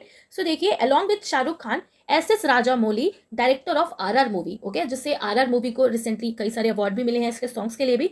So both Shahrukh Khan and SS Rajamouli have been named in Time magazine 100 most influential people को लिस्ट में इन लोगों का नाम है। SS राजामौली जो डायरेक्टर है RR मूवी के, ओके, नाटू नाटू जो सॉन्ग है RR मूवी का, become the first song from Indian film to win the Academy Award, तो इसने अकेडमी अवार्ड भी जीता हुआ है फॉर बेस्ट ओरिजिनल सॉन्ग के लिए, okay, and golden globe award for best original song के लिए। ओके, तो ये 2 अवार्ड्स मिले हैं रिसेंटली इंपॉर्टेंट RRR को, तो ध्यान रखना है आपको। और ऑस्कर भी जीता ही है, academic award, right. Question number next is recently Mana has been declared as the first Indian village, it is located in which state. हाल ही में माना को पहला भारतीय गांव घोषित किया गया है, यह किस राज्य में स्थित है? माना, तो देखिए माना जो है पहले इसको लास्ट विलेज कहा जाता था, जो उत्तराखंड के चमोली डिस्ट्रिक्ट के पास है। सो करेक्ट आंसर हमारा हो जाएगा सी, उत्तराखंड। ओके, सो देखिए the Border Road Organisation BRO, इसने एक साइन बोर्ड लगा दिया गया है अब यहाँ पर कि माना विलेज जो है उत्तराखंड का, it was declare to be the first Indian village. अब इसको फर्स्ट इंडियन विलेज बना दिया है। बहुत इंपॉर्टेंट क्वेश्चन है, आपको ध्यान रखना है। लास्ट लिखा हो तो अब गलत हो जाएगा क्योंकि अब इसको फर्स्ट इंडियन विलेज बना दिया है। Okay, now Mana will not be known as the last but the first village of the country. Mana जो है लोकेटेड है in Chamoli district in Uttarakhand and shares a border with China. It was previously called the last village. अपना border share करता है China के साथ और इसको लास्ट विलेज कहा जाता था, ठीक है, इंडिया का। तो अब ये पहला विलेज कहलाएगा। Question number 17 is what is the name of India's first semi high speed regional rail service recently. हाल ही में भारत की पहली सेमी हाई स्पीड क्षेत्रीय रेल सेवा का नाम क्या है? तो पहली सेमी क्षेत्रीय रेल सेवा, ओके, क्या नाम है? Option C, RAPIDX, RAPIDX, okay, RAPIDX। तो कई बार बोलना है आपको, ओके, कई बार बोलना है first semi high speed regional rail, तो क्या नाम है इसका? RAPIDX, okay. So option C is the correct answer. Okay, so देखिए National capital Region Transport Corporation ने नाम रखा है इसका इंडिया का first semi high speed regional rail RAPIDX, okay. और ये जो ट्रेन है will operate on the regional rapid transit system पे ये ऑपरेट करेगी, which are being constructed to link important urban node across the national capital region NCR। The name RAPIDX has been selected because it is simple to read and pronounce in different languages. इसका यही नाम क्यों रखा गया है? तो देखिए इसके बारे में भी ये बात की गई है कि इसका नाम इसलिए रखा गया क्योंकि ये डिफरेंट डिफरेंट लैंग्वेजेस में भी इजीली प्रोनाउंस इसको कर सकते हैं, दैट्स वाई इसका नेम रखा गया रैपिडेक्स। ठीक है, ध्यान रखना है आपको। Question number next is which country has recently become the world largest narco state. हाल ही में कौन सा देश दुनिया का सबसे बड़ा नार्को स्टेट बन गया है? दुनिया का सबसे बड़ा नार्को स्टेट बन गया है, तो देखिए कोई नहीं, कौन होगा? सीरिया होगा। So option A is the correct answer, right. So देखिए according to report Syria has now become the world largest narco state with the majority of its foreign currency earning coming from the production and export of captagon. Okay, तो कैसे पता लगा? एक report जारी हुई जिसमें यह पता लगा कि सीरिया की जो इनकम हो रही है ना, तो नार्कोटिक की वजह से हो रही है और एक्सपोर्ट हो रहा है यहाँ पर कैप्टेगॉन। कैप्टेगॉन क्या है यहाँ पे? तो एक हाईली एडिक्टिव एफिटमाइन है, commonly refer to as poor man coke, तो जिसे पुअर मैंस का कोक भी कहा जाता है। ओके, तो नार्को स्टेट पूरे वर्ल्ड में किसको बनाया गया है? सीरिया को। ठीक है, तो रिपोर्ट के अकॉर्डिंग तो ध्यान रखना है आपको सीरिया। ओके, तो देखिए नार्कोटिक्स जो बार बार लेगा तो उसकी हेल्थ सीरियस हो जाएगी ना, बिल्कुल, तो इसलिए रिपोर्ट में सीरिया आ गया, सीरियस सीरिया, ऐसे ध्यान रखना है। Question number next is recently which state government has set a target of having 100% electric vehicles in all its government department। हाल में किस राज्य सरकार ने अपने सभी सरकारी विभागों में 100% इलेक्ट्रिक वाहन रखने का लक्ष्य रखा है? 100% इलेक्ट्रिक वाहन रखेगा कौन? रखेगा भाई उत्तर प्रदेश। 100% इलेक्ट्रिक वाहन होंगे उसके गवर्नमेंट ऑफिशियल्स में, so Uttar Pradesh. So option C is the correct answer, right. So देखिए by achieving the target of converting all government vehicles into EV before 2030। Okay, so 2030 तक ये टारगेट रखा गया है कि कन्वर्ट कर दिया जाएगा ऑल गवर्नमेंट व्हीकल को इनटू इलेक्ट्रिक व्हीकल में। तो किसने ये बात की है? 100% पूरी तरीके से उत्तर प्रदेश ने। Question number 120 is recently from where has the election commissioner started vote from home for the first time. हाल ही में चुनाव आयोग ने पहली बार वोट फ्रॉम होम कहां से शुरू किया है? तो वोट फ्रॉम होम स्टार्ट किया है कहां से? कर्नाटका से। So option C is the correct answer. Okay, so देखिए रिसेंटली कर्नाटका में इलेक्शंस होने वाले हैं 10 मई से, right. So vote from home कहाँ से स्टार्ट हुआ? कर्नाटका में। तो देखिए कई सारे लोग वोट देने नहीं जाते, नाटक करते, नहीं वोट नहीं देंगे, तबीयत ठीक नहीं है, एज नहीं हुई, ये नहीं हुआ, तो कोई नाटक नहीं चलेगा, वोट फ्रॉम होम कर दिया भाई। अगर किसी को दिक्कत है किसी सीनियर सिटीजन को तो घर से ही वोट दो, तो वोट फ्रॉम होम कर्नाटका, कोई नाटक नहीं चलेगा, सो कर्नाटका हो जाएगा। ओके, सो देखिए इलेक्शन कमीशन ईसी इंट्रोड्यूस किया है इसने vote from home option for the first time in Karnataka assembly election में। ओके, पहली बार कर्नाटका असेंबली इलेक्शन में इसको लॉन्च किया गया है। The option was available for senior citizen above the age of 80 and people with disability. तो किसी को अगर कोई डिसेबिलिटी है, ओके, कोई सीनियर सिटीजन है अबव द एज ऑफ 80, तो उनके लिए है ये। नियरली 8,900 पर्सन जो है above the age of 80 and the people with disability opted for the vote from home option. तो कई सारे लोगों ने ओके कम से कम 8,900 पर्सन जो हैं जो सीनियर सिटीजन्स में आते हैं, तो उन्होंने इस ऑप्शन को चूज किया है। ओके, वोट फ्रॉम होम का ऑप्शन, राइट। बात हो रही है यहाँ पे इलेक्शन कमीशन की, तो 25th इलेक्शन कमिश्नर चीफ कौन है? राजीव कुमार है। न्यू इलेक्शन कमिश्नर बनाए गए हैं Arun Goyal and this power of election commission of India is drive from the article 324। तो इलेक्शन कमीशन का आर्टिकल कौन सा है? 324। क्वेश्चन नंबर नेक्स्ट इज, तो अब हम पढ़ने वाले हैं as a one liner form में क्वेश्चंस। तो question number 121 is where did Apple launch it first store in India recently. हाल ही में एप्पल ने भारत में अपना पहला स्टोर कहाँ लॉन्च किया है? तो पहला स्टोर लॉन्च किया है इसने मुंबई में। Okay, question number 122 is in which state has a 54 feet tall statue of lord Hanuman been unveiled recently. हाल ही में किस राज्य में भगवान हनुमान की 54 फीट ऊंची प्रतिमा का अनावरण किसने किया है? तो देखिए कहाँ पे किया गया है? गुजरात में। Okay, next is Which IIT will set up first international campus in Tanzania recently? हाल ही में कौन सा IIT तंजानिया में अपना पहला अंतर्राष्ट्रीय परिसर स्थापित करेगा? तंजानिया में करेगा अपना परिसर, IIT Madras. Question number 124 is which state one Vihar national park has recently band single use plastic.